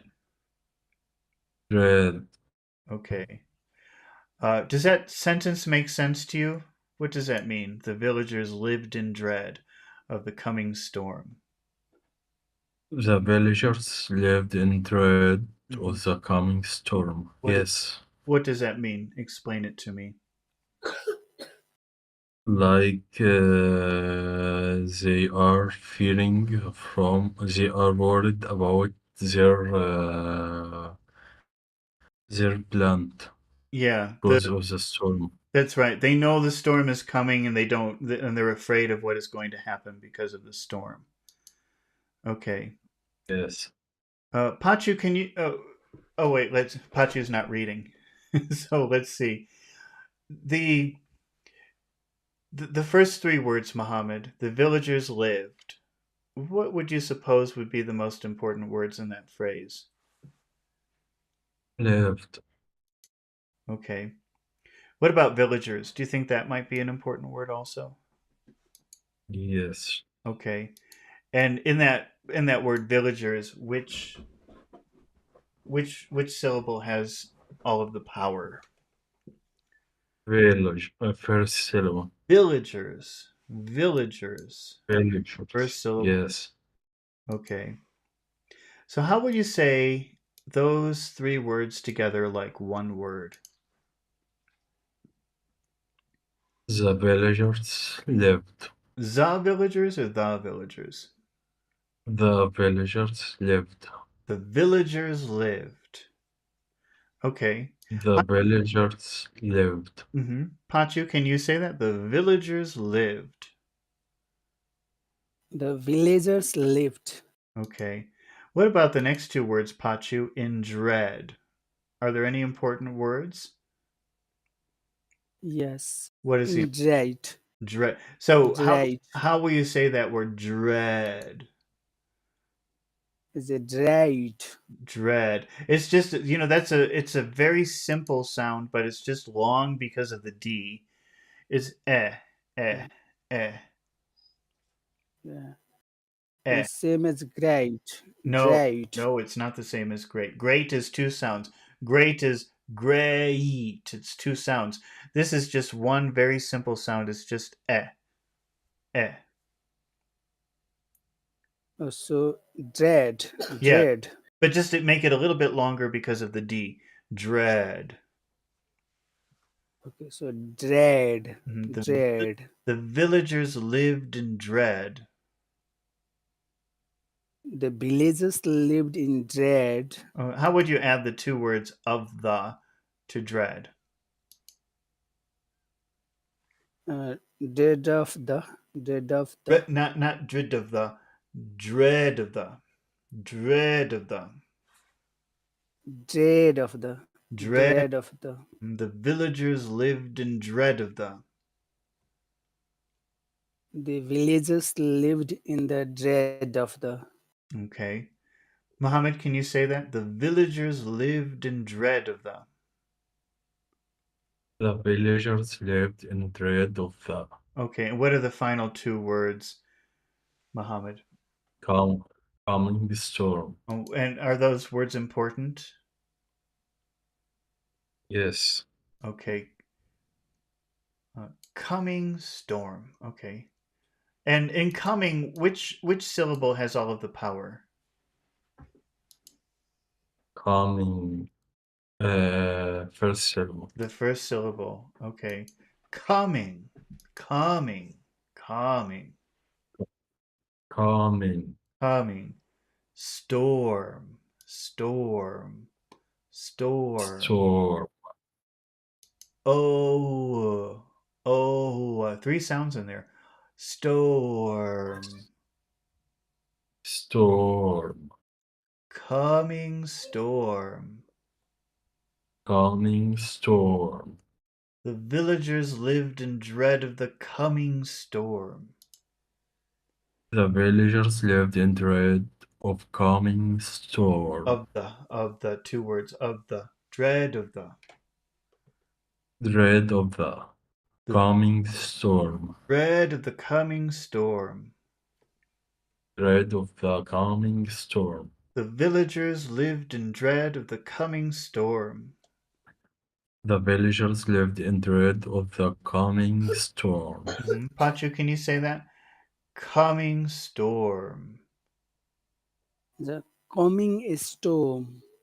The villagers lived in dread of the coming storm. The villagers lived in dread of the coming storm. Okay. How many phrases can you divide that sentence into, Pachu? As to Two? What are the two phrases? the villagers lived in dread of. Okay. I think maybe you would stop at dread. Yeah, dread. Okay. And so how would you like that first phrase to sound? Do you want it to sound nice and friendly or serious? As serious. Serious? Okay, so how will you pronounce the word dread? So it is in the low tone. It's a Oh, low tone. and maybe we'll also make lived. Maybe we'll make that low too. The villagers lived in dread. So we'll make it extra serious. Okay, but how will we start our phrase? It's a high tone. High tone. So the villagers lived in dread. The villagers lived in dread. Okay. Muhammad, can you say that? The villagers lived in dread. The villagers lived in dread. The villagers or the villagers? The villagers lived in dread. The villagers lived in dread. The villagers lived in dread. Okay, and Muhammad, the final phrase of the coming storm, how should that sound? Nice and friendly or serious? Serious. Serious. Serious. Serious. Okay, so Serious. we'll make that final word low, completely low. But how will we start our phrase? We start high, then end low. Yeah, we'll Then start. end low. So, of the coming storm. Of the coming storm. The villagers lived in dread of the coming storm. The villagers lived in dread of the coming storm. Pachu, can you say that? The villagers lived in dread of the coming storm. The villagers lived in dread of the coming storm. Okay. Uh, Pachu, can you make a why villagers live in dread question? Why did the villagers live in dread? Dread. Dread. Why Dread. villagers live in dread? Why did the villagers lived in dread? Oh, lived in dread, is that right? Why did the villagers lived Sorry, in dread? live. Okay, say it again. Live. Why did the villagers live in dread? Okay. And what is your most important word in that question? Why? So, how will you pronounce it if it's important? So why did the Why? why did the But make why bigger. Why? why Why did why the? Why did the? Why did the? why did the Why? why did the Why did the villagers? why did the villagers Why did the villagers live in dread? why did the villagers live in dread? Mm-hmm. Now, don't make extra sounds in dread. It's just a very simple sound, but it's very long. So it's not dre, Okay, not like great. That's a different sound. It's just eh. so dread. That's right. Dread. Dread. It's a very simple sound. It's not like great. It's just eh. Why do the villagers live in dread? Why do the villagers live in dread? Muhammad, can you make that question? Why do the villagers live in dread? Why did the villagers live in dread? Okay. And let's see. Let's answer because afraid of storm. How would you make a sentence with because afraid of storm? Because afraid of ruined crops. Let's say ruined crops. Afraid of ruined crops. Because the villagers were afraid of the ruined crops. Za or the? The The. ruined crop. Can you say the sentence again? Because the villagers were afraid of the ruined crops. How would you substitute the villagers? What pronoun could you use for the villagers? They, Try it with they. because they were afraid of the ruined crops. Because they were afraid of ruined crops. Because they were afraid of the ruined crops. The villagers lived in dread of the coming storm because they were afraid of ruined crops. The villagers lived in dread of the coming storm because they were afraid of the ruined crops. The ruined crops or the ruined crops? The ruined crops. Try to say everything again. The villagers lived in dread of the coming storm because they were afraid of the ruined crops. Okay. Pachu, why did the villagers live in dread? The villagers lived in dread because of the ruined crops. Well, because they were afraid of the ruined crops. Because of the afraid Because, of ruined well, crops. after because we'll make a full sentence, okay? After because you have to make a full sentence. If you just put a noun, you can say because of.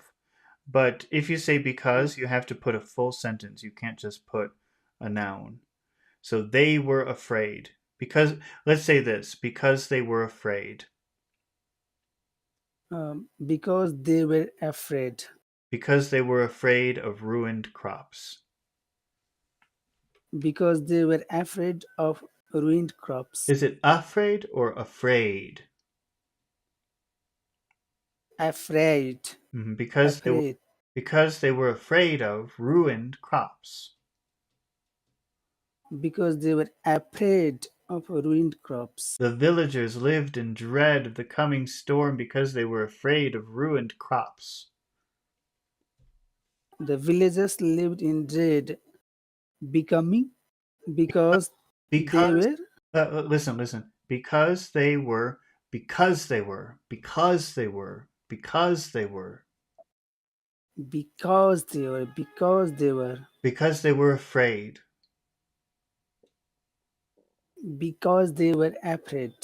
Not afraid. Afraid. Okay. Be, because they were afraid. Not afraid. Afraid. They were afraid. Because they were afraid. Because they were afraid. Because they were afraid of ruined crops. Because they were afraid of ruined crops. The villagers lived in dread of the coming storm because they were afraid of ruined crops. The villagers lived in dread becoming a storm Because they of the coming storm. Okay, right. Sorry. Go on. Let's try that again. becoming a storm. Villagers, I'm sorry I interrupted you. The villagers lived in dread of the coming storm because they were afraid of ruined crops. Try again. Okay, so the villagers lived in dread becoming Of the coming. of the coming Of the coming storm. because. Okay, of the coming storm because they were afraid of ruined crops. Okay, all right. Oh boy, Okay, we're finished for today. Okay. thank Thank you, sir. you. Thank you so much. Thank you, Mohammed and Pachu, for participating tonight. And I don't think I'll be doing it tomorrow morning.